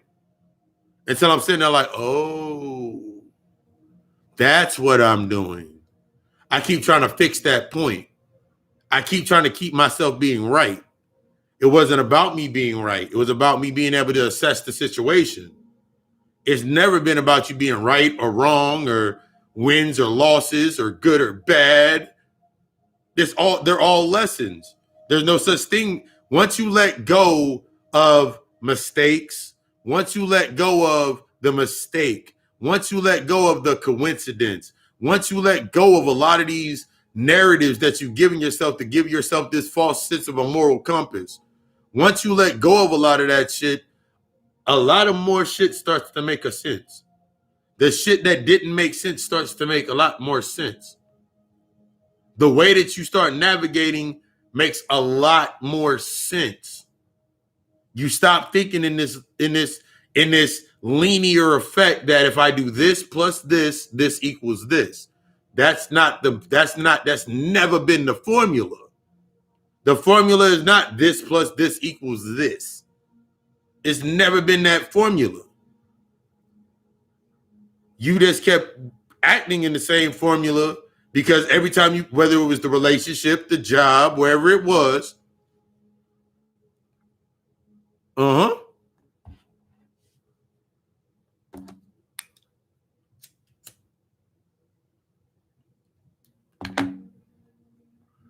looking at all the panels staying in suspense. Looking at all the panels trying to keep yourself in the suspense, trying to like control the dialogue. Mm-mm. Mm-mm.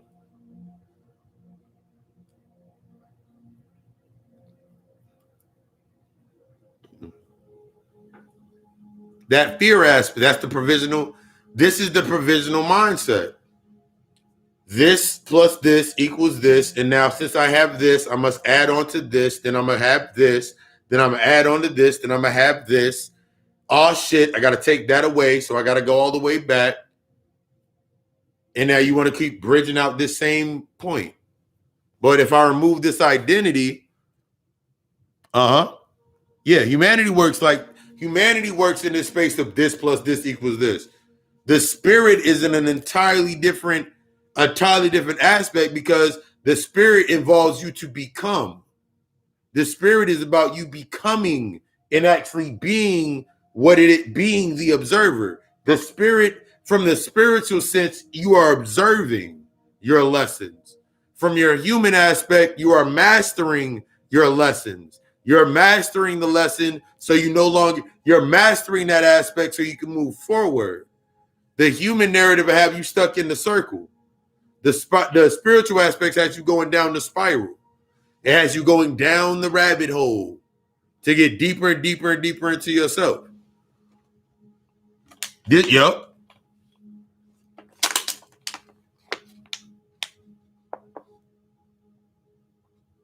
Yep. That's exactly how the spirit works. That is the best way to explain how the spirit works. If you've never seen the movie Sin City, you haven't seen this. Go watch the movie Sin City. Go watch the movie The Spirit. Yeah, go watch the movie Sin City or The Spirit. Everything's etched out. And it's all about accepting where you go. See, the human narrative is like, you can get caught up in the emotional aspects if you make a certain decision. So I was already in this train of thought based on guilt. So no matter what I did, at the boil down to it, it always had to be guilt. Mm-hmm. It's always been based on guilt. It's always been based on my insecurity. I built this over here based on whatever it was. That was my basis. So I thought I had to accept some shit in that space. I got to accept this and I got to accept that. That comes with that. In this spirit aspect, I know that's there. I can observe that. See, in the human aspect, you see one thing physically and you focus on this one physical aspect. You put all of your energy into that so you don't see nothing else. That's my goal. That's where I'm going. Path. That's the result. In the spirit, you're not looking at the result. You're looking at the path. The spirit is that path.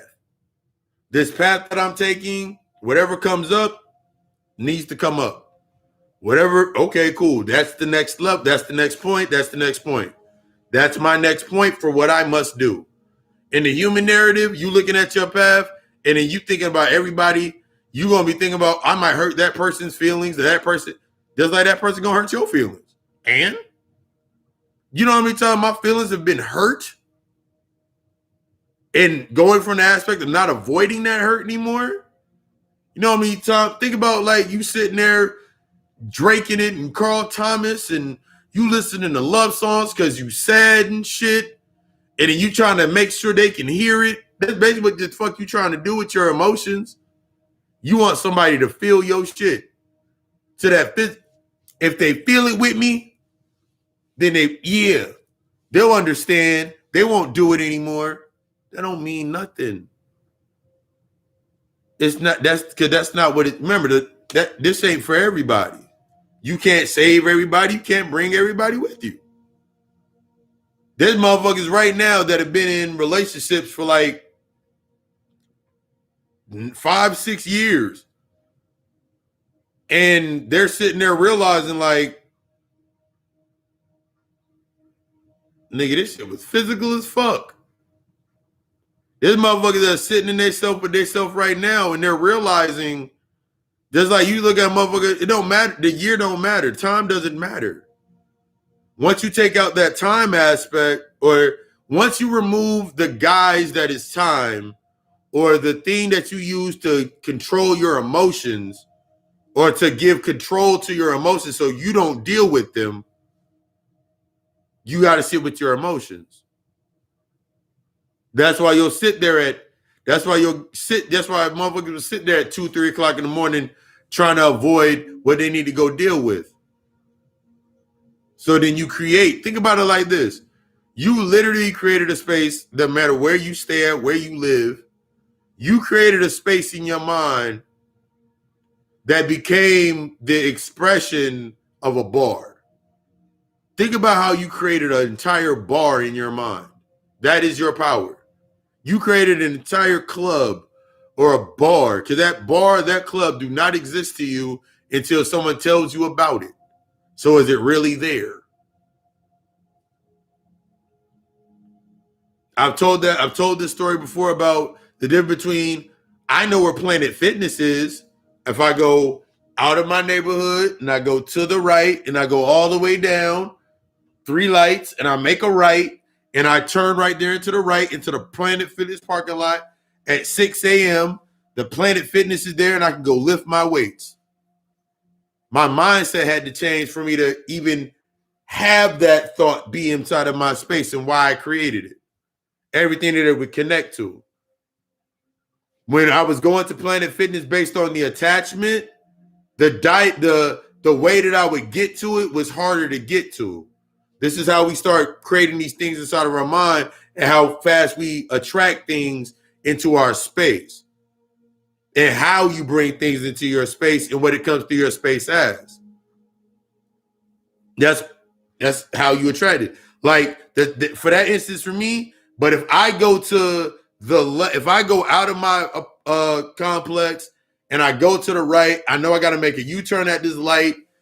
Or if I go for a walk, make a left, there's a McDonald's up the street. There's a McDonald's up the street. At the gym, there's more variations of me to work with my energy in a more healthier manner for myself. Just like if a motherfucker is set to go to McDonald's, there's variations inside of that space that they've created, their memories that feed their emotional energy inside of that space. I go to the gym, I'm empty when I leave. I notice that more of the spaces that I go to is more about being empty, not being full. So I'm when I go to the, like, think about it like this. You can go to the restaurant and sit down and they'll come to your table and they'll make the order and they'll feed you. But to go to the store, to the grocery store yourself with an empty slate, but only an idea of what you want to make, now you got to sit in there and do some work. Me being plant-based, that's like the reason I love being plant-based. That's my reason for being plant-based. Because now I get to go create some shit in the store. It isn't about, even though the byproducts will be okay, healthier and this and but I'm not attached to the byproduct. So in that same instance, if my uncle come through, a spirit come through, my cousin come through, like today, my cousin came through, that motherfucker loved Tostino's pizza rolls. I had this strong urge for Tostino's pizza rolls. I went and got a bag. Beloved brought me a bag of Tostino pizza rolls. I heated up some. And I put some out there on the I got a plate out there. Birds are taken to the ether. Let me read this. Okay. Starbucks Philly across the street from Planet Fitness. But in my world, Starbucks really isn't there because I never use it or I'm never tempted. Exactly. If it's there, I know it's there, but it's not connected to me. It's something that I don't need. So there's no need for me to be like, oh shit, there's a Starbucks over there. Maybe I should go try it. This is when you're looking at yourself in that physical aspect of those urges. You still got some urges that you got to deal with and synthesize. It's not about me looking at, man, fuck that place and damning it to hell and all that shit. It's about, if it's there, what scenario in my mind would need me to go there? Like, if they're like, motherfucker be like, man, yeah. Yep, that's how you take away the power of that thought form. You got to create the scenario in your mind. That way it takes away the energy from that space. That's transmutation. That's that transmutation that's the basis of transmutation in most of any energy that we do. Exactly, just like that. Exactly what he said. You take away the power of that. Because once you take away the power from that space, now you can see how that projection truly works. Because that's ultimately what you're going to do.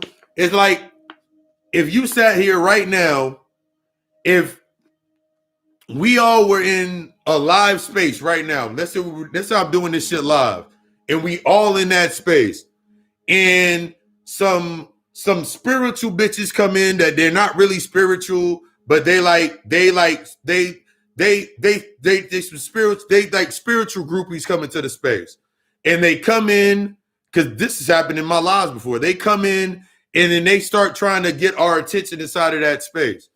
I can still deliver the same fucking lecture. The only thing that's going to stop me with that thought form is if that thought, I have not assessed that thought yet in my mind. So, of course, if Shorty came in with a skin-tight dress and I'm sitting here giving a lecture, now I got to pay attention to myself. Does my voice change? Does how I'm delivering change? Does how I'm speaking change? How is this affecting my field of energy while I'm inside the space based on the thought that I just had?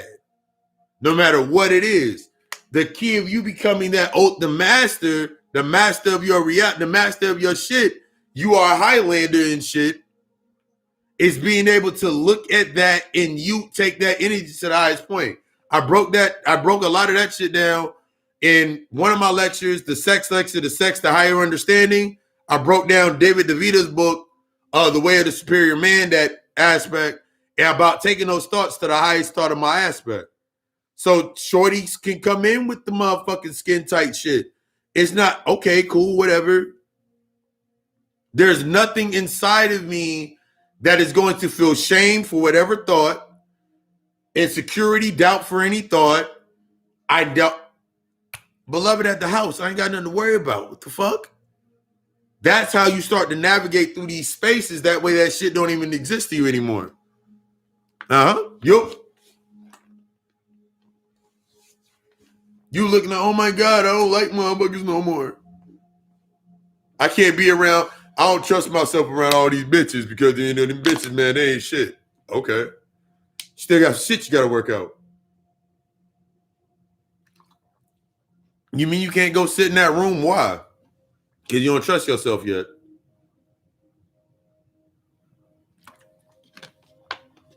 Everything that you're doing is not going to be based on you.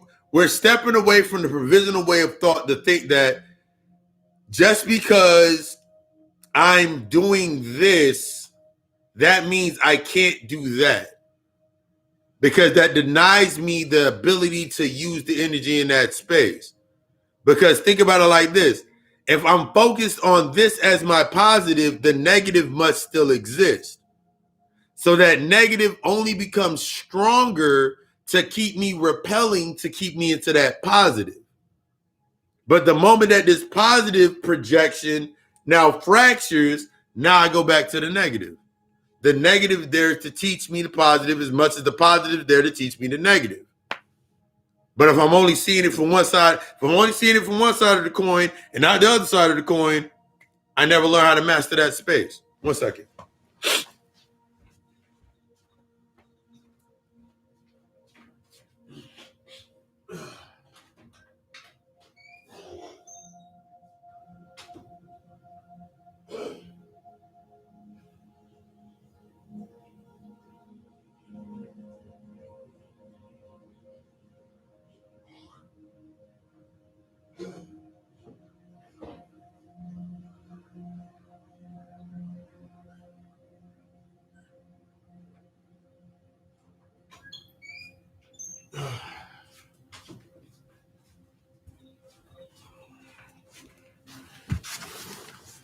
This shit really helped me a lot in my fear of saying no. The fears that you have of saying no, not being something for somebody, all of these aspects in that human narrative that separate you from sympathy. That nerve that keep getting hit. You're going into a state of empathy. I have compassion for everyone. I have compassion, the utmost compassion. On that note, that means I can understand. I can be very receptive, understanding, reflective, use discernment in that space. When I was stuck in that sympathetic space, or when I was stuck in this sympathetic space, that's where my shadow would feed and separate it. I was irrelevant. I was relevant. When I'm sitting in this space based on empathy, that's emotional presence. That means I'm able to feel. That means I can feel and navigate through the feeling, navigate through the thought, and I can navigate through this thought. I can use discernment. My intuition kicks in. My instincts are within peace, within the higher aspects of myself. So now I can navigate differently. I can speak differently. My tone is one. What I can move in that different sense. When I was stuck in that sense of that survival, that insecurity and that doubt, that sympathetic or that pity factor that was sitting in there, I'm playing violins. That every time someone tell me a story, a violin playing in the background. That's how they get me back in there. Okay. I got you. Yo, you need some this, you need this, you need this. I immediately would offer it. I would offer the handicap or the crutch immediately. Whether that crutch be some money, or whether the crutch be money, or the crutch would be somewhere they could stay, or the crutch would be a ride, or the crutch would be, let me donate to a children's fund, let me do this, this, and this. That's what I would do, because it would give me a sense of feeling the emotion. Yeah, I helped somebody. But now I got to keep doing it. because my guilt still exists. See, I'm not guilty anymore. I'm not guilty anymore. I don't have regrets. I've owned everything. So there's nothing for regret. There's nothing for my shadow to feed from in that space. So it has to stay present. My inner child has to stay in the cart, so to speak. My inner child got to stay in the cart, stay next to me, because my inner child's with me now. See, whenever that emotion, erratic emotion is out there, your inner child, you in the grocery store, and your child got somewhere to go hide at in the damn store. They can go hide in between the clothes over at the Walmart. They can go hide. They have somewhere to hide. You have removed every space for your shadow to be. You removed every point for yourself from your hiding from yourself.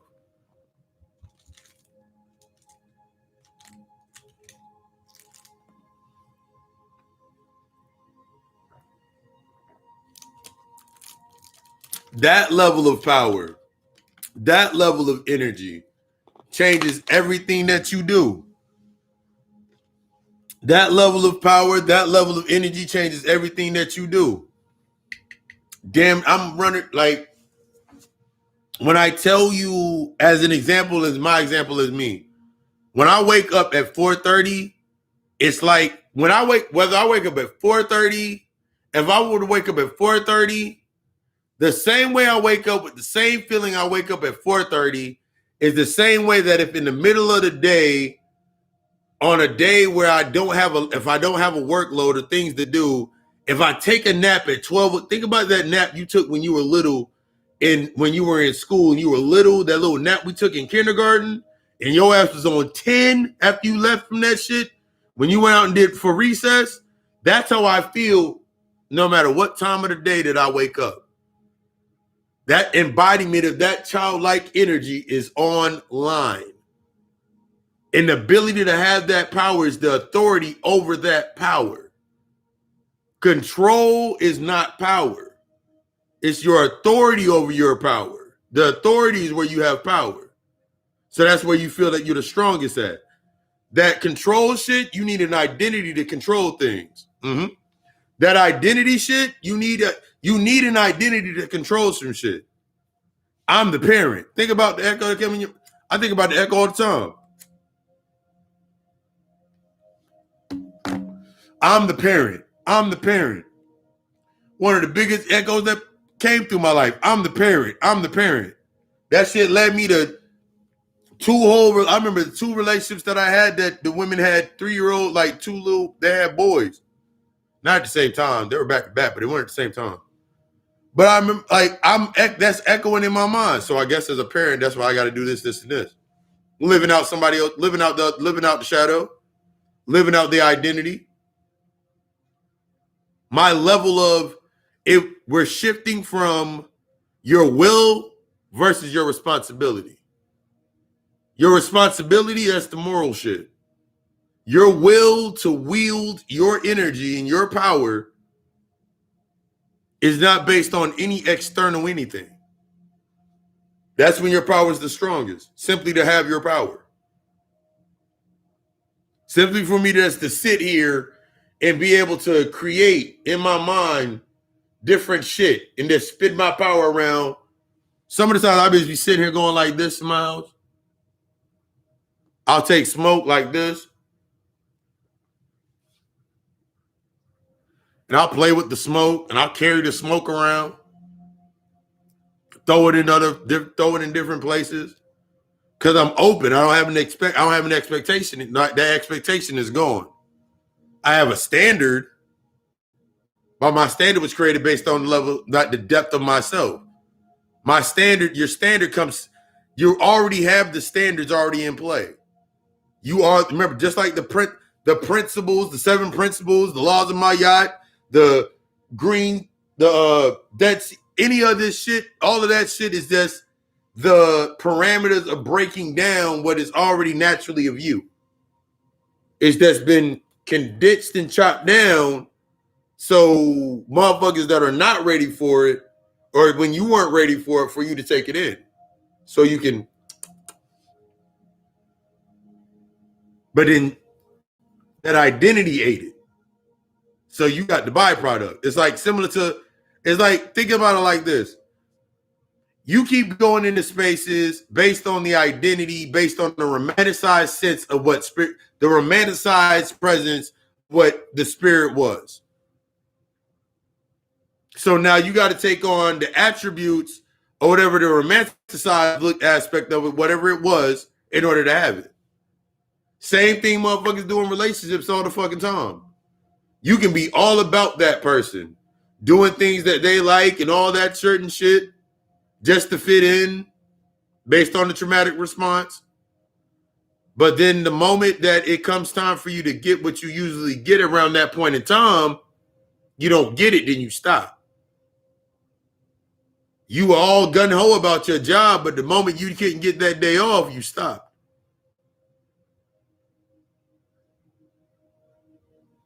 The moment Shorty said no to that threesome, you stopped. The moment old buddy said, no, you can't have my credit card, you stopped. Why? Didn't get the reaction you wanted. The provisions to your conditions were not being fulfilled. Now I feel unfulfilled. You are already unfulfilled. Now I feel unhappy. You are already unhappy. Now I feel like I'm insecure. You are already insecure. You are already that. You are everything that you are everything that you are, and you are what you always will be. You are what you are, and you will always be what you be. Always will be what the fuck you are. Yeah, it wasn't you weren't it wasn't a genuine output to yourself. So now you upset because this motherfucker ain't being genuine. The motherfucker only can reflect what you do. My genuine output is to naturally give. Naturally. It doesn't make me any less happy or make me upset or anything. That's what I had to learn. See, when we're not learning that aptitude, when we're giving out, when we're not giving from the aptitude of a true balance of ourselves, from that learning that balance of ourselves inside of that space, nothing you do is going to be in a genuine article of itself. Because there will be always something that can make it falter. Your standard is natural to you. I don't care what somebody does. I don't care how angry I get, irritated, any feeling that I feel. I'm not going to stop what is natural. I'm not going to stop what is in with the natural standard to myself. I might go over on it a little bit. I might not do it for a day or two, but it's not, you always are going to go back to your true self. That emotional presence takes you back to your true self. It takes you back to who the fuck you are. It shatters the identity.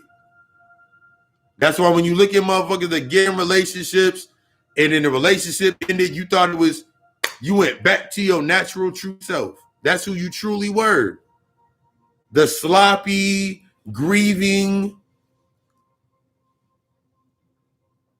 No, it isn't wrong to get back when you draw back. But you have to understand how you created the space.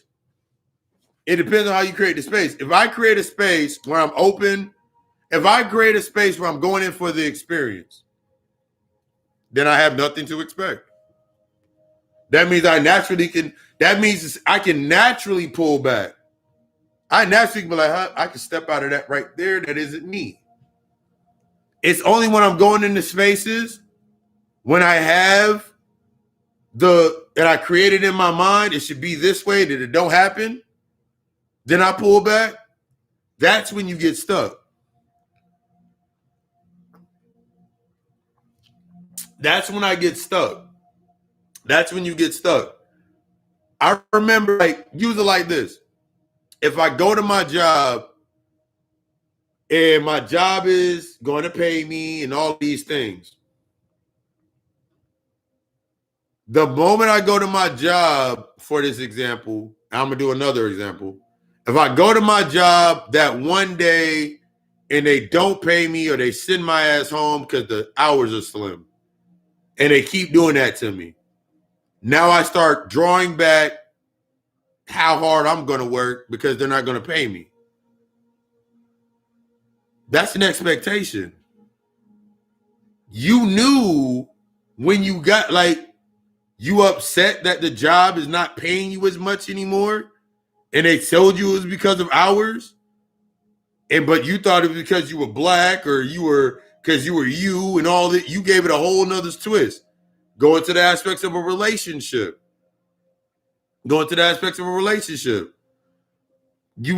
You have a natural set standard to yourself.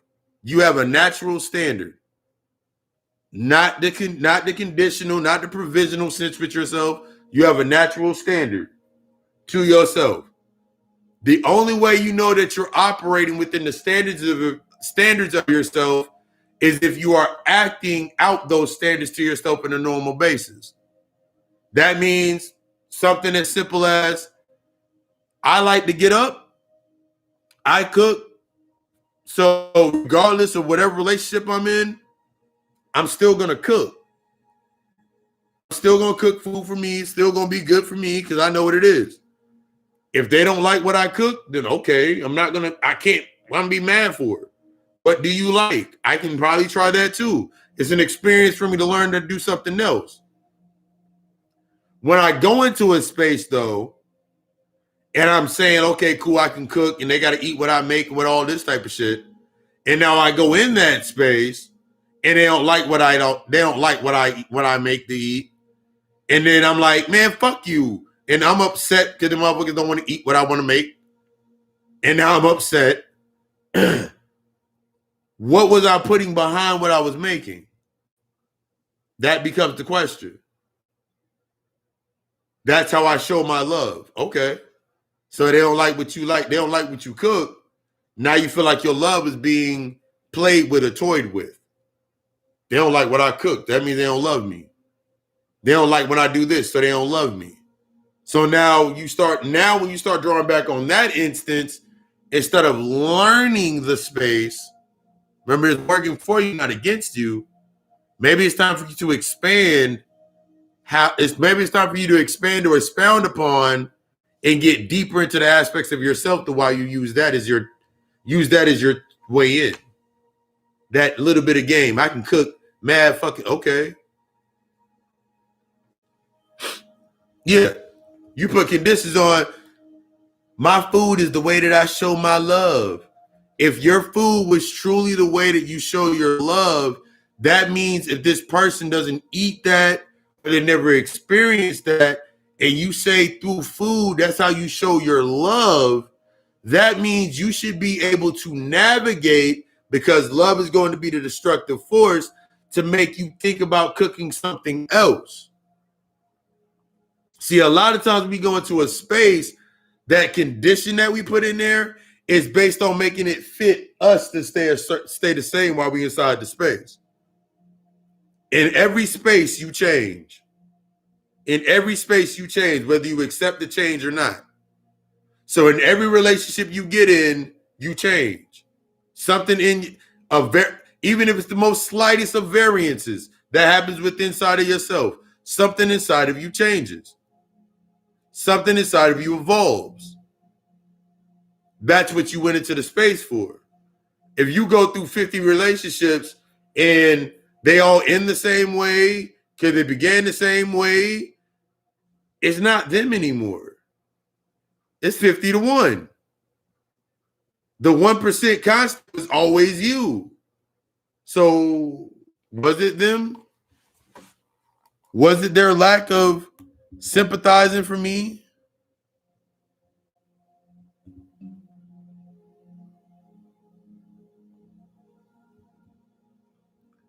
This is that level with me, and what am I doing with my life? What the hell is all this shit?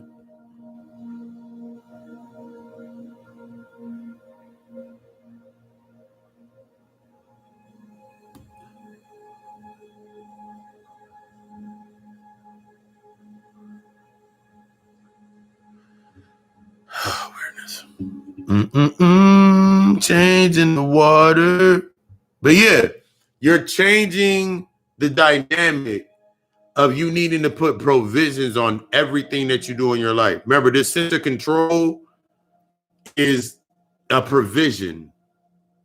It helps you rationalize why you exist inside of a certain space. Without the provision, what are you? Without this provision that you put on yourself, what are you? Are you meeting up to the standard that you set? Is it a clear basis, or is it based on you pull it into your own mind and you create that scenario, and the scenario is supposed to go this way? Even with the scenario that you create into your mind, how is the scenario? Is the scenario based on a bias? Or is it based on truly becoming more open to the space? It's cool to have the scenario playing in your mind, even if you be a whole damn relationship having scenarios played on your mind. Are they open-ended? Can they change? Are you using that as your focal point to move forward? These are the types of things that we have to deal with when we're removing those layers of ourselves. Remember, you created a whole space to survive as you.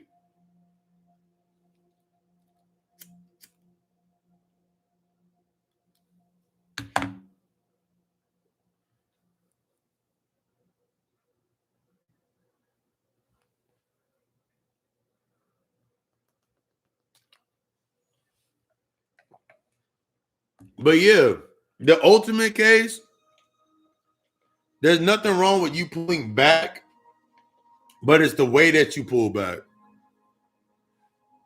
If you find yourself always getting to the same point before you pull back in a relationship, friendship, whatever it is, if you always find yourself in a reactive state to where you always draw back at the same point in time, maybe it's time for the step through.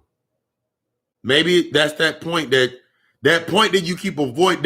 Usually the point that we keep avoiding is the point that we got to go through. That's going to show us that's going to give us that chaos that we need. Instead of us creating this false sense of chaos in a job and overworking ourselves, taking ourselves on trip, doing all this other stuff, instead of doing what we going forward, not backwards. I remember there were so many times in my life, like I remember drawing back in relationships and friendships, and like the only thing that I had was work. I remember one time my mother called me out on it. She was like, "You must not have to go to work today." I was like, "Nah, I ain't gotta go to work." Because even my mom, she called me out on it. The spirit used her to call me out on it, because the moment that she said it, I felt bad as shit. I was like, why I feel bad? But then I got reactive. I was like, nah. I was like, yeah, I'm off, but I haven't came seen you in a while. I was being reactive. As quick as I said it, I was just being reactive to it. Like, nah, I ain't been over here in like a couple weeks. Oh. But in reality, it was because I had nothing to do. There was some shit that I was avoiding, that I knew I was avoiding. It was underlined, but I didn't want to face it. Something I was avoiding. Something I was doing in my life that I needed to do. That's what my mother served as at that point. Because still in that space, my mother represented, I felt that if I could go to my mother in this instance, I still was reacting to my mother being the mother that I wanted her to be. I still wanted her to be the mother that I wanted her to be. Still. At this point, that was like another 4-year ago moment, still acting in that same wound. Still acting in that same space. It wasn't as deep. It was more at the surface. It was more at the surface for me to be able to look at it. It wasn't as deep. It was coming up. That's why I always talk about these spaces that you go to. You can think that you dealt with something, but you got to go through until you came to a point of the final transmutation or the final going through the step of alchemy, and you took in that source and you turn that lead into gold in that aspect. That means you brought it to its fullest point of value. That's the thank you for some aspects. That's the thank you in some of the aspects in healing. That's the final level in that space. You've extinguished everything you can get out of that space. That way you ain't holding on to shit.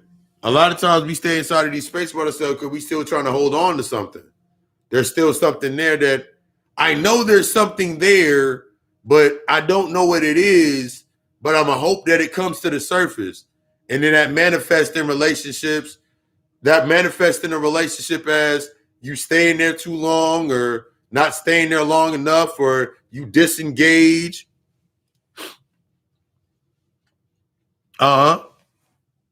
Yeah, body for a body. That's basically all I was doing. I was out here body snatching.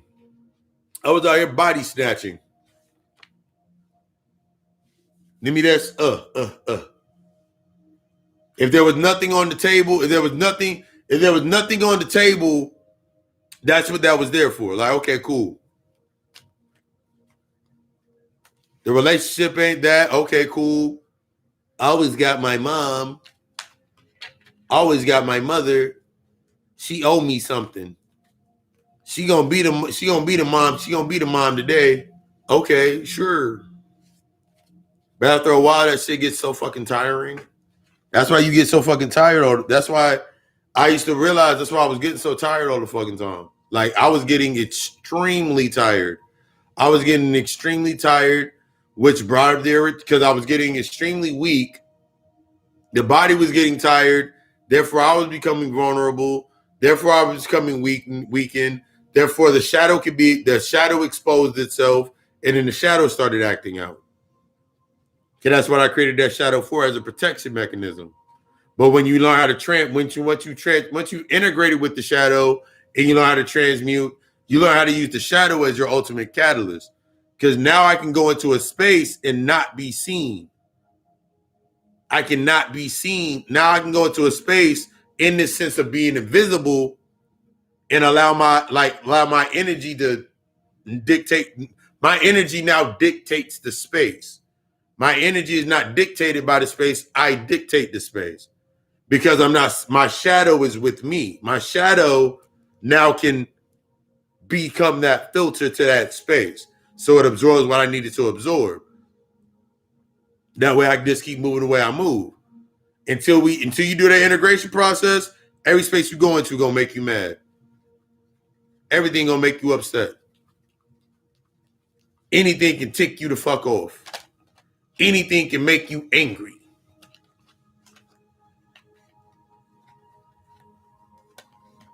Mm-hmm.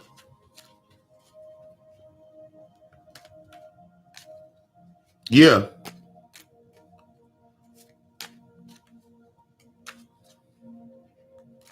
Soon as like hell yeah, even with the fuck like you be like looking at the phone, you like looking like yeah nah.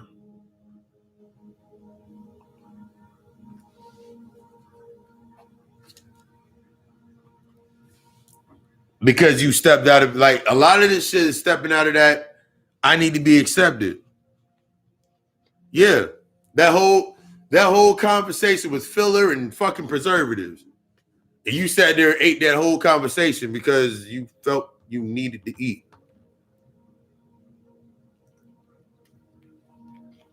Remember, you changing the quality. You changing the quality of what the fuck you eat. You used to eat garbage. Think about this shit from the traumatic, from the unhealed perspective or the unassessed perspective. You ate garbage. You ate garbage as energy. That's what you fed on. That was your go-to because you didn't know anything else. You thought, "Oh, I got to eat this and I got to go eat that because that's all that was present." That was your rations based on that level of thought. But once you start really like, oh my God, I've been eating this the entire time. Once you understand what it is, that's why for a lot of times, like once you understand what something is, it's one thing to understand what something is, but then it's the next space where you synthesize to get to the simplest point. It's one thing to be like, ooh, I know what this is. I know what this is. I know what this is. And I know it's not this. You have to go past the point of like, none of this shit is real. You got to go past that point. Because of course it isn't real. But why does the only reason it's real because of your senses. You can feel it, see it, touch it. You going through the emotional algorithm. Once I understand the senses, I step back from the senses, then I look at the emotions that created my senses to create that space.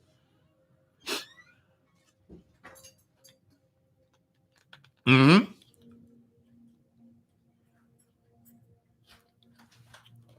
Exactly. You sitting there like, why I feel this way though?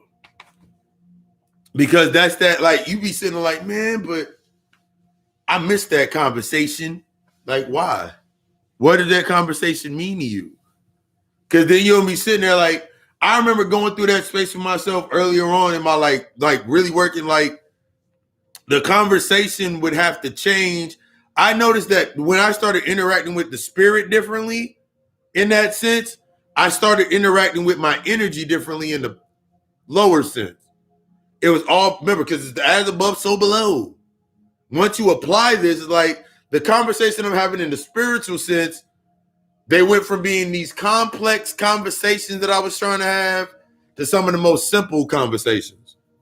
And I realized the simpler the conversation I was having with myself in the spiritual sense, with myself in meditations in that simplifying point, the simpler the conversation became in my space.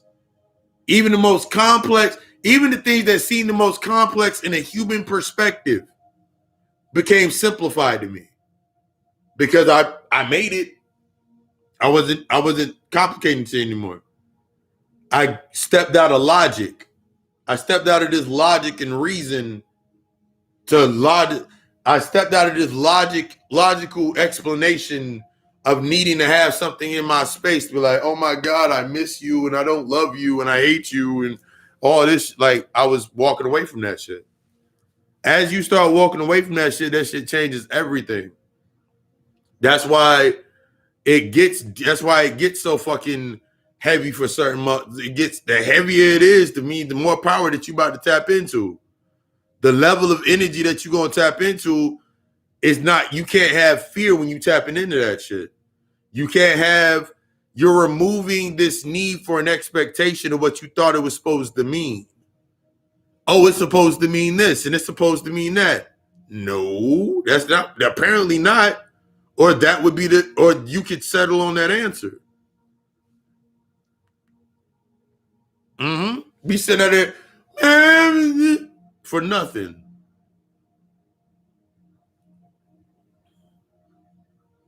Your whole conversation gonna change. I remember like my first conversation talking to the altar, I sounded like a fucking spoiled fucking brat because my inner child is the imagination.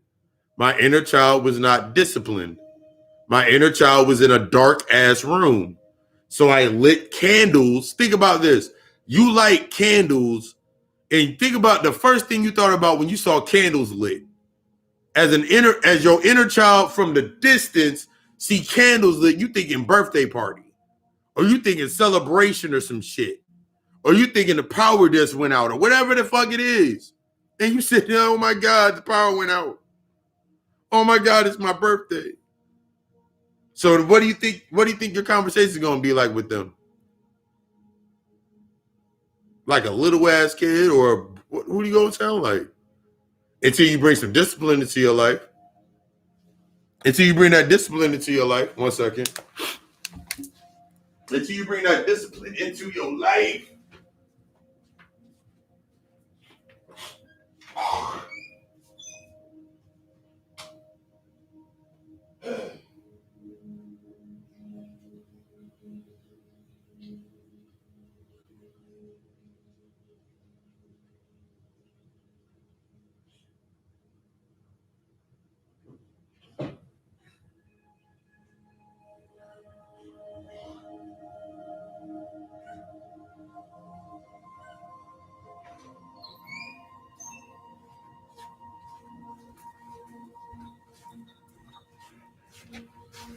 I remember the first time that I was talking to like I was like having a conversation with the spirit, and the spirit said I was a punk. They said I was really, really scary. I was like, what you mean I ain't no fucking, I ain't scared. I ain't scary. Da da da da. Acid trip in my life. Uh-huh.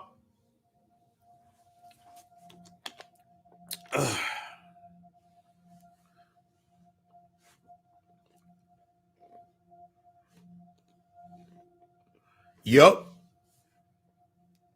That responsibility for yourself is gonna scare the fuck out of you. If you really sat here and really looked at, if you can't even take the simplistic aspect of you being responsible for yourself in a space here, how do you think that reflects in your higher aspect with yourself? Like, I look at myself now and how I'm like, the way that I am now, I really couldn't see this or explain this to myself. I can't explain this to my old self. Like, I literally cannot explain this to my old self, the old identity. But if I have a conversation with my inner child, my innermost self in this conversation, this shit make perfect fucking sense. That's the conversation that you have. This shit make perfect fucking sense to the internal me. That's the truth to yourself with yourself. This shit makes sense to me. I can create the pathways and navigate it because it makes sense to me. I can now illustrate and I now can illustrate and teach and counsel based on that inner understanding, because it goes into the depth of my darkness. It goes into the depth. It fills the spaces, and I'm in balance. So now when I go outside of my space and I have a conversation similar to like me and Dawson had this consultation today, having a conversation, giving a live, whenever I'm speaking on something, it's like I'm full spirit. I'm empty. I'm empty. There's no expectation when I do a live. There's no expectation when I do. There's no expectation when I do a live. There's no expectation when I do a lecture. There's no expectation when I do a podcast. There's no expectation. Now, of course, I have a standard set for like the standard format of me doing a podcast, from the layers that I put into it, like the music, from doing the music to when I'm queuing everything up. Yes, that's a natural standard to it. So it's in a uniform state. But the emotional aspects that I would try to look for to try to poke holes in my own shit, that means the doubt, the insecurity, that's what would stop me from setting that, living in my standard. That's what would set me in living in my standard. Like me simply doing this every Friday, it's simple as open up the laptop, turn on the light, sit here, speak. There's no expectation anymore. If you look at my earlier lectures, you could tell with my energy, I was still in a state of trying to accept myself. I was still in that space of trying to accept myself. But the best thing for me to do being the occult psychologist is to show those steps. Is to show those steps in the graduations to myself to come into this point. Because that's not based on, and once again, it's not based on insecurity. It's not based on the doubt. I'm learning those things, and I'm now learning those aspects and stepping forward. That's the key of you coming into this healed state with yourself. That's the key to you moving forward. That's the key to you, and that's the major key. You're understanding you are of. You're not moving in this sense with yourself of, because boil it down like this. If we did New Earth right now, like, okay, everybody gotta go. We doing the New Earth thing. All right, cool. Everybody on the new planet. How many people can self-govern themselves? Remember, everybody going, You want everybody to go, okay, cool. But who is equipped to deal with the different levels of the shadows and the traumatic experiences? Have we put that into play? Who is really going to do this educational aspect with the education in that new sense? See, when we're not thinking about these types of things, we always going to have a provisional way of thought. We're going to set provisions. They're going to do it. So then that's when you have that savior complex. That's like you had Dr. York back in like the 70s and 80s. And then we had we had Dr. Umar Johnson in our lifetime, the cycle. Then you had young Pharaoh. Then you got all of these individuals that you were like, ooh, they're going to be the one that's going to do this, this, and this. It wasn't until you had Bobby Hemmett, Brother Panic. Nigga, I'm not here for that. Here's the information. What are you doing to that aspect to yourself? And that's you building your world in your space.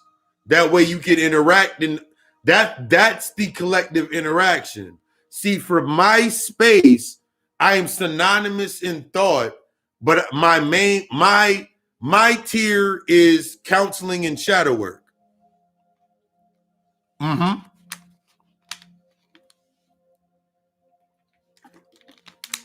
I know my shit. What I do,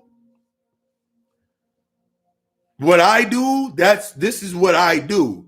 But I can also sit at the table with the other individuals because I understand the synonymous aspect of thought.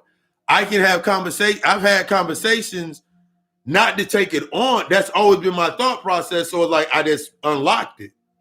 So I can go sit with them. I can go sit with people that I can sit with the people that are talking about the psychedelics, and we talking about psychedelics and controlling trips and doing shit of that nature. I can go have that conversation because I have something I can bring to the table based on my ownership. It's not an identity, it's my authentic self. I'm not going to go to the table with I'm always open to learn, basically. You're always open to learn. Like the motherfucker that's good with like the contractor slinging the hammer, building shit. Okay, cool. I can go over there and talk to them. I can go sit with them. I can go listen to them and learn. That openness and that willingness, that's the vulnerability of my authentic self. I'll be like, damn, this is just like when I do this, this, and this. And then based on their space, like, oh, damn. Yeah, that is kind of like that. I like how you put that. I like how you simplify that for yourself. How are you able to simplify the information? Instead of exactly, you looking for another preacher. You're looking for another person to give you some information so you can feel good about yourself, about your conditions in your situation. That's all you look at. That's what most motherfuckers are looking for. Because when it comes time to do that fucking work, you're like, you don't understand. I was this when I was this young, and I was that. Now, okay, that's nice. That's fine. That's dandy. You don't understand my life. I understand emotion. I understand that there's only two basic emotions. I understand behaviors and patterns. So why does the story matter? It don't matter how you got there. You're here for a reason. We have to break that down. See, as long as we keep those biases in, as long as that bias is present inside of yourself with your impartialness and you're not whole, everything you're going to see going to be broken. Just because you're split with yourself. So everything you see now becomes broken. So now you'll listen to things and people that tell you that you're broken. You're broken. Healing is about love. Healing is a destructive force. I'm gonna keep saying that because that's the thing. Healing is destructive as fuck. Healing ain't meant to leave you. Healing makes you whole by making you better, not feel good. This ain't no surface level shit. That's the change for yourself. Like there's this. You just get to a point with you get to a point with yourself where it's like you just don't want to do certain things anymore. And that's when I've talked about that also, Rise of the Titan, Dark Knight of the Soul. Those moments in your life where you just see things that don't excite you anymore. Mm-hmm. Yes, exactly. Like I'm not sitting here trying to make this. I don't want to make a grand scheme of thought for people. Like, why? This shit is not that complicated. You make it complicated based on your level of acceptance. The more accepting I became, the more simple shit became. And then it made me start.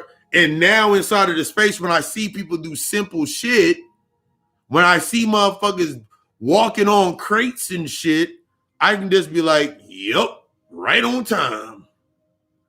Instead of me like, see, they trying to kill us with the motherfucking crate. And instead of me looking at the COVID vaccine and being like, huh? I've already expounded in that part of myself. I am the different variants.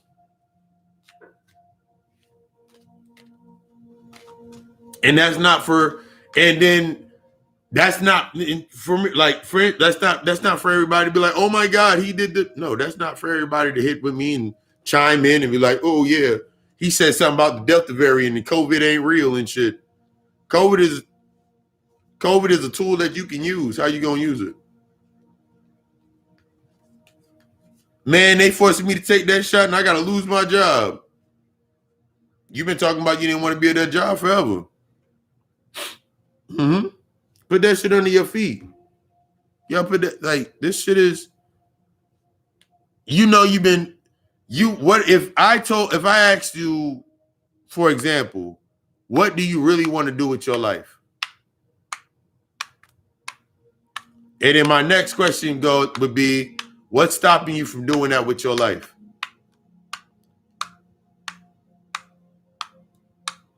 I asked them same two questions till we break all the way down to why you think that was based on your life. I've told the story before, like my life, I really thought that I was going to be a restaurant manager. I was going to be a restaurant manager and be a GM at a fucking chain restaurant. I literally thought that was my life. Based on everything that happened in my life and where I was at in my life. Mm-hmm. Exactly. Ooh, yeah. Your brain are the variants. Your mental activity, every time that hits your ass, and they hit you with some shit, and it hits a receptor and it make you act a certain way. You still allow the outside world to direct you. You still got some direction that you got to deal with inside of yourself. Because until you get to that point, you ain't really doing nothing else. Everything you're gonna do is gonna be from a state of, ooh, I did this just to do that. That's nice. You're always gonna be trying to compete. You're always gonna be trying to find something to do. That's why I asked that question on my Facebook. Like, how many variants of you are there?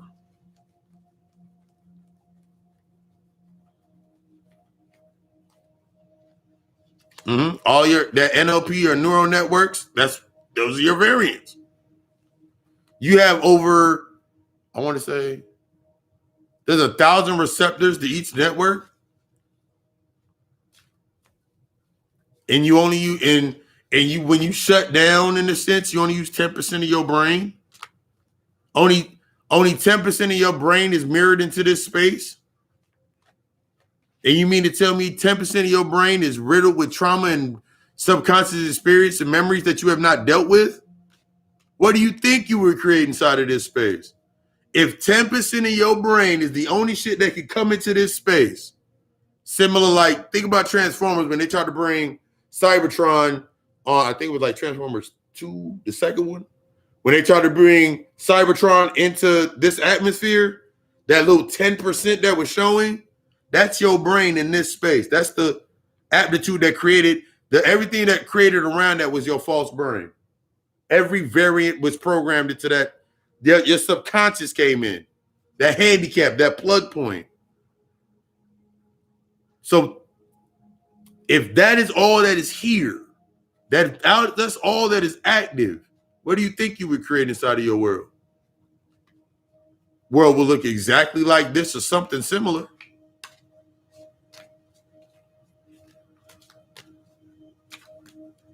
That's why when you go to sleep, you go to the other 90% of your brain. That shit's you ain't charted it yet.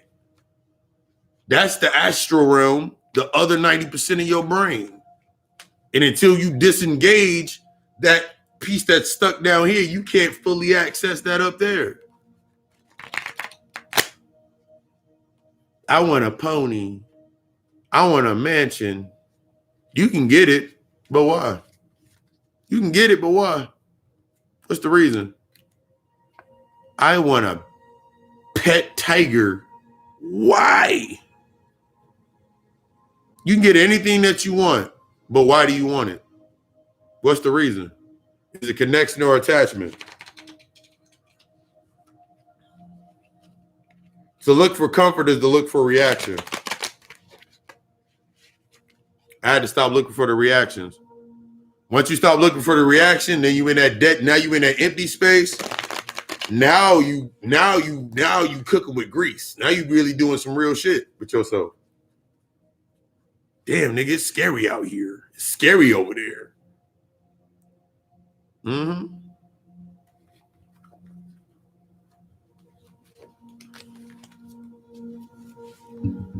There's a meeting in the chicken room.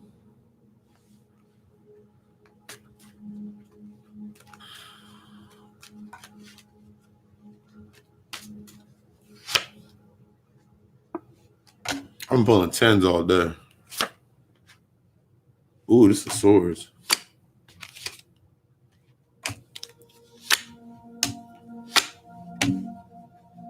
Do that spades pull.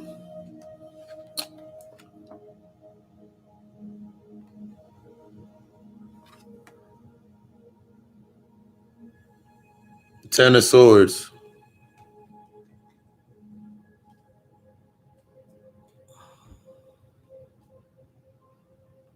Those expectations. Seven of swords. Represent how those expectations keep bringing you to that point. Releasing those expectations is going to bring you to that point. The thing that we got to step away from is that tower. Shit about to fall. Shit's falling apart. That strike. Stuck in the mind. Yeah. Got you stuck in your head. Like most people, we try to keep moving forward, trying to fill up with that same shit. But it keeps coming down and matriculating into this same space. That's what that Six of Cups is. It's time to step out of that aspect of our mind and really deal with the aspects of our heart. The mind only replays what the heart needs to be dealt with next. What's on your heart, this is bringing the heart and the mind into alignment. Once I accepted that everything that was replaying in my mind were linked to the aspects of my heart of things that I did not yet deal with that were on my heart, the emotional aspect. Once I started accepting that, everything started to, I don't even like saying change, because everything showed itself to what it really was. It was like putting on the glasses from They Live. Once I put on those glasses for myself and really started looking at myself. See, the thing that happens a lot of times is because we're still stuck within whatever traverse reality that we created for ourselves,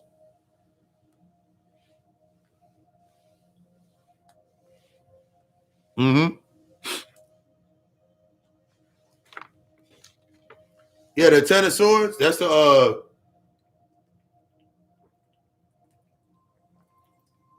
it represents the end of that. It represents the end of the end of the despair. The ending of despair, the ending of the cycle of despair. In order to not go back into that space of that despair, you're going through this new space with yourself of like, you know what? I have to pinpoint and look at what's causing me despair in my life. Going into that space. A lot of times we don't like to look at what's bringing us into that space or deal with those things, or we don't know how to. We don't know how to search for it. We don't know how to deal with it. That's where that thought process comes in when we like, I gotta create something else so I ain't gotta deal with it. That's what you do. That's what we do as long as you stay in this provisional way of thinking. That provisional instinct. You put all of your energy into creating something, and it's always gonna be low, it's gonna always be basically low-hanging fruit. It's always gonna be something easy to assess. It's always gonna be something easy to get to. But the lower that is, the lower it is inside of your energy, your energetic field. You gotta remember that's where you're because you're creating of what you are. So everything that you create is a tool to help you learn something about yourself. Whatever you create is based on whatever choice you make behind it or whatever intention that you put into it. You may feel like you needed to go take a vacation somewhere.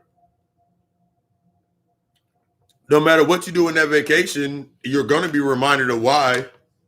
You're always going to be reminded of your why. Deal with the why. That way you stop moving in this hasty fashion to go fill yourself back up. You have to become empty first. The main thing that I always tell everybody, you got to become empty first. You got to allow yourself to become empty. You got to allow yourself to, you have to starve the shadow so it comes up. Think about it like this. When you're starving yourself, you force the most darkest shit to come up. Think about if you ever didn't have money to eat or any of those aspects. Some of the darkest shit came up. Those are the true points of yourself.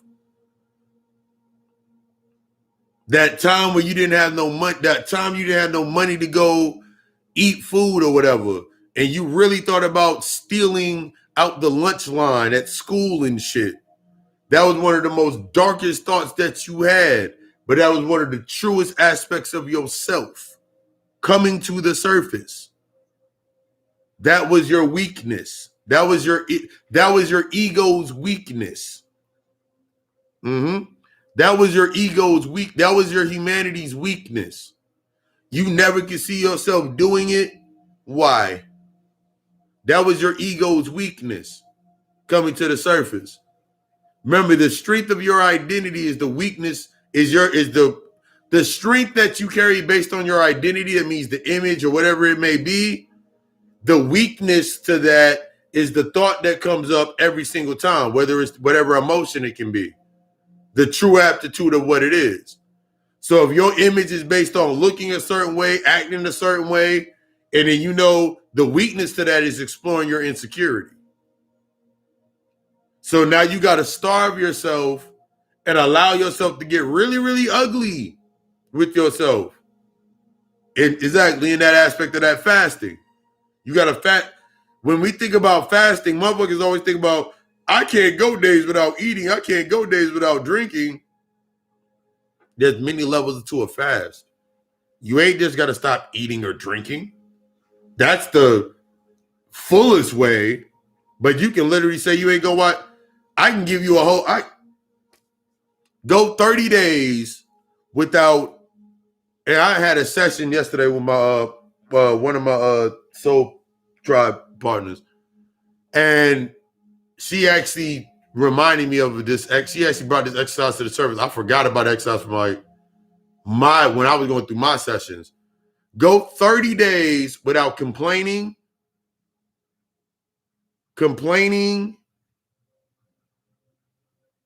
coping. It was 3 C's. Yeah, go 30 days without complaining. That means even if you hear somebody complaining in a conversation, you don't respond. Go 30 days without complaining. Go 30 days without complaining, without trying to cope, and go 30 days without that. Go 30 days without it. Change your whole fucking thought process. Because then the first couple days, you'll be like, yeah, it's easy. I'm not going to complain. I'm not going to complain for the first 3 days. Yeah. I'm not going to complain. All right, cool. Go every day and say you ain't going to complain. Go see how many days you can go without complaining. That means even if you hear a complaint or somebody complaining in a conversation, you don't say anything. Disagree. Like, yep, and walk away. That'll change. These are the aspects that start changing your psyche. This starts changing. That's the mental alchemy. Like for me, the gym is my alchemy in the physical space.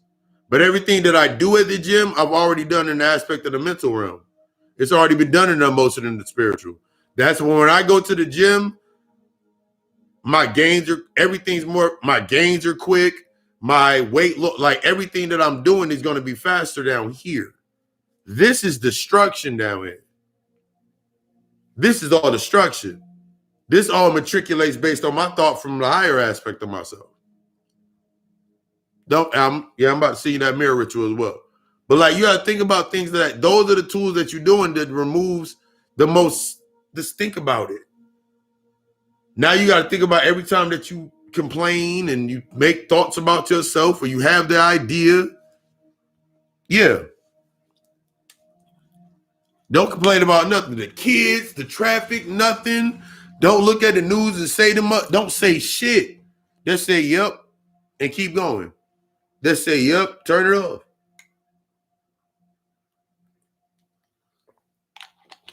Guarantee your whole aspect gonna change. Because what you're doing is you're starving those aspects of yourself that need to feed in that past tense. You're becoming emotionally present. I remember when I did that exercise, after day 11,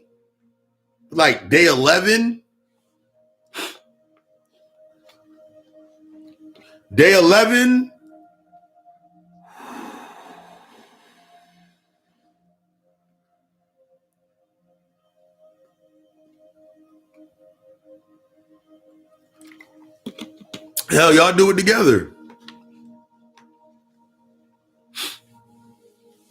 You can put like in the way, like good ways to put it into your space is like similar when I tell people about going into their fast. Like when I tell people about doing their water fast, like doing a fast or whatever, you got to set yourself up. Like, for example, if I'm going on a fast, because I'll be going on a fast at the end of this month, like the end of September. When I start my water fast, weeks before I start to go on my fast, when I was first doing my fast, weeks before the fast, I would do things that would symbolize that would prepare me for the fast. That way, the week of the fast or the week when I start my fast, I'm not sitting there trying to run around because I knew how I was. So whether it was, for example, this water bottle is one of my jugs. I drink 1.5 gallons a day with my sigil on it. That's my sigil. This is the Papa Lucifer sigil right here on my bottle. So I'm drinking myself. I go grab 3 gallons of these. So I know, because in your mind, you start programming in your mind. I know I drink 1 gallon of water a day. I know I can drink 1 gallon of water a day. So I at least need 5 gallons of water for 5 days. So I can go 5 days. If it's in my space and it's there to train myself, to teach myself this lesson, now I got this gallon sitting beside the bed, So when I wake up, after I meditate or before I meditate, first thing to go in, water. This stays with me. You can trick yourself, but like, I can't carry this around all day. Okay, then you go grab bottles of water for yourself. There's no, you removing this as you're doing this and preparing yourself for this week, you're removing the excuses. So now for me, what is now normal, since I've assessed that behavior, what's normal for me, there's 2 bottles of this beside the bed every night. There's 2 bottles of water beside the bed every night. There is some type of binaural beat playing in the background while there's sleep, while I'm going. There's like when you really start removing when you really start removing shit, you actually start be like, yo, shit.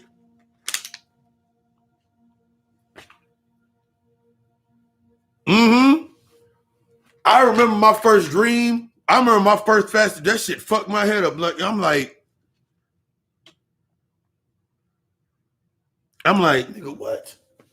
Them it fucks like because your mind is going in sync. You like, nigga, I'm dreaming about fasting.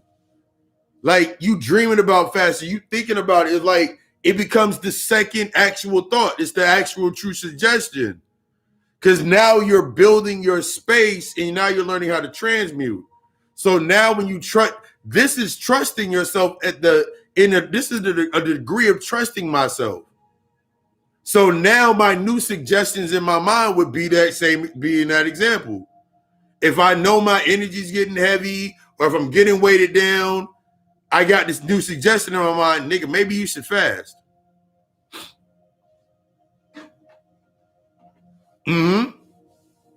That was that emotional aspect, like, nigga, you know you want this steak.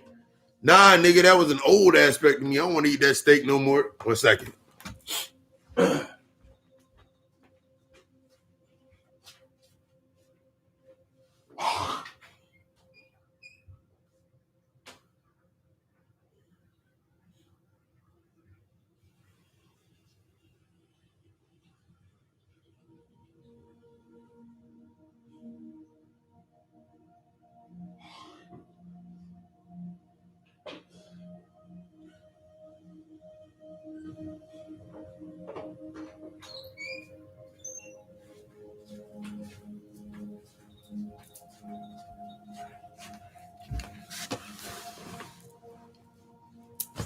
Because that's that purging aspect.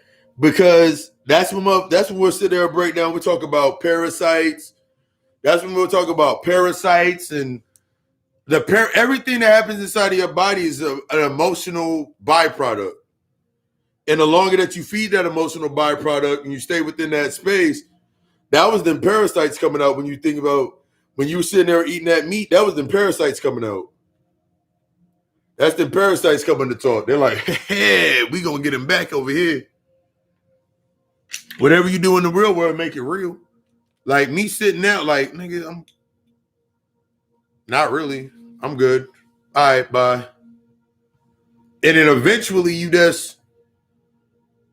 things just stop existing.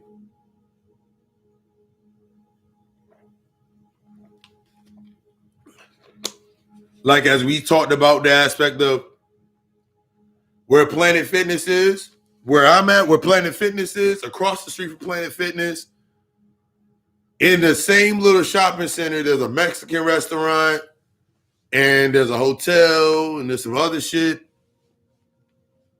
But right down the street is the store I go to almost every other morning, pick up my protein and pick up all my other shit. I'm in a different space now. And I'm not thinking about it based on, yeah. You got to remove that excuse. One of the hardest excuses is removing the breaking your fast. Like, I don't eat until after 12. Like, I don't eat until after 12 o'clock. I don't eat till damn near 1 o'clock sometimes. And I won't, like, my body automatically now, my body does not, and now when I monitor myself, if I eat something before 12, that's not within alignment with myself, I know that somewhere there is an energy that I got to deal with. This is all you learning yourself. Like me, like y'all see, like you watching my live, y'all watching my lives on Facebook. Like the only thing that I've had to eat in between 4:30 and 10 o'clock is a smoothie. Then after that, I got my tea. Like I'm really, like my body really don't need it anymore. And I really used to really start understanding, like, damn, my body, I really didn't need that. I really didn't need that the way I thought that I needed it. It's not about you suppressing shit. It's about you understanding what the fuck it was there in the first place. Because if you suppress it, you're only going to replace it with something else. And then you're going to overdo that shit. That's why you got motherfuckers out here right now overdoing like this fanatic ass lifestyle of themselves. Nigga, yeah, the whole world got to be plant-based because I'm plant-based. I expect no one to be plant-based. I can give you some nice good benefits of being plant-based, but I expect nobody to be sitting here talking about, yeah, I'm plant-based, yeah, we're gonna be a plant-based. Okay, cool.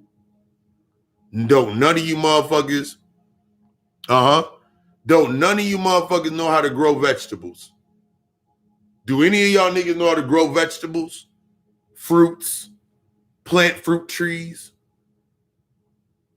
I actually had this conversation a couple of days ago. Mother was like, nah, I don't know how to do none of that shit. We go, nigga, I'm an island kid. I know how to plant fruits and vegetables and shit. I know how to do that shit. If you don't know how to do that shit, then your extreme gonna be knocked off. That means your shit gonna get knocked off. That means you got a point where you gonna break. See, I don't have a breaking, like my breaking point is my breaking point is different now. As you start to do this shit, exactly, my stomach capacity is way smaller. I know, like that feeling that I used to get when I would be like, ooh, I ate some food and it tasted good and shit.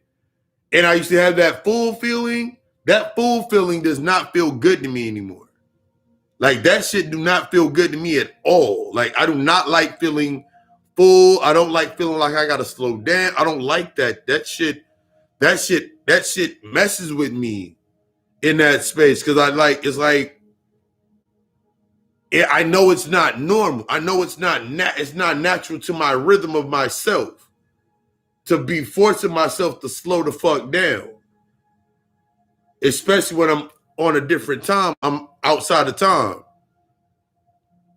That even goes to the space of like when you're taking a nap, when you go to sleep. I love working from home because I can take a nap.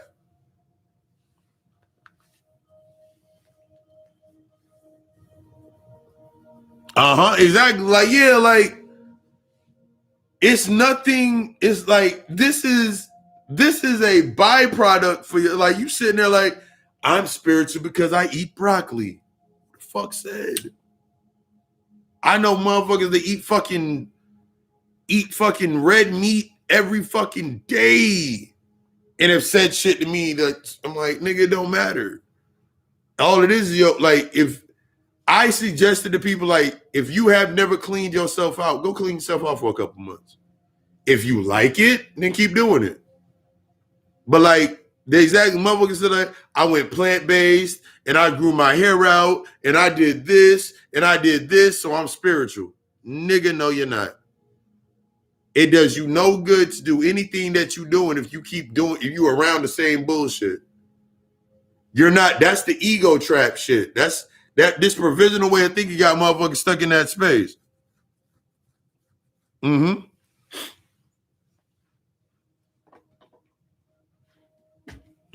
Is that? Yep.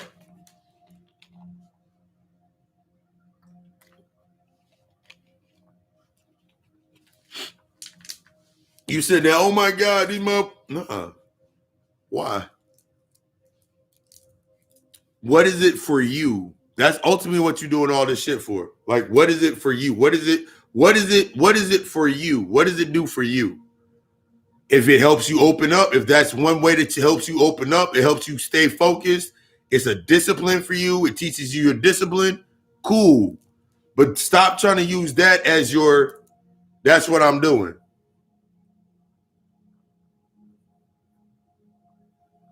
There's always, yeah. You thinking, oh, I'm vegan, so nah. You still got some shit you got to do. I know motherfuckers, like, I give you an example. I know motherfuckers right now that have been vegan for like 12 years, like years, were vegan before me. And the conversations we have now, they still stuck where they were at when they first met me. Because they thought being plant-based was the work. Still got to do this work. This internal shit's no damn joke. Still got to do this internal shit. This internal shit reflects your external shit. So if you in conflict, if I have internal conflicts and I go plant-based, that means I'm just going to conflict with motherfuckers that are not plant-based. You ever thought about that? Motherfuckers don't. If you go on a whole fucking spur saying the black woman is God, and you ain't dealt with your own internal wounds with your mother or your father, you're going to become a fanatic to saying the black woman is God. Because they feed that urge that you have not assessed for yourself. That's the levels to this shit. This shit ain't, yeah. Remember, we say here, over here, I don't know about everybody else, but I know for me, in my personal sense, like, it's internal work. We got to do this internal work. It's important. That's the important part of your shit. The internal work, coming into that space, dealing with yourself, peeling back these layers, and directing, changing your direction of the aptitudes into yourself. Without that, what the fuck are you doing here? All you gonna do is, I ain't worried about not coming back. I already said I'm not coming back. So naturally, everything that comes up is based on me learning how not to return. Simple. That's the overline. Once you state it, you ain't got to repeat it no more. It echoes. That's the vibration that you stuck. So everything that comes up is based on you learning how to do it. Yeah. But I desire you to be the fucking best. I desire you to be the fucking best. Yeah. Stop rationing yourself. Yep. Yep. Stop rationing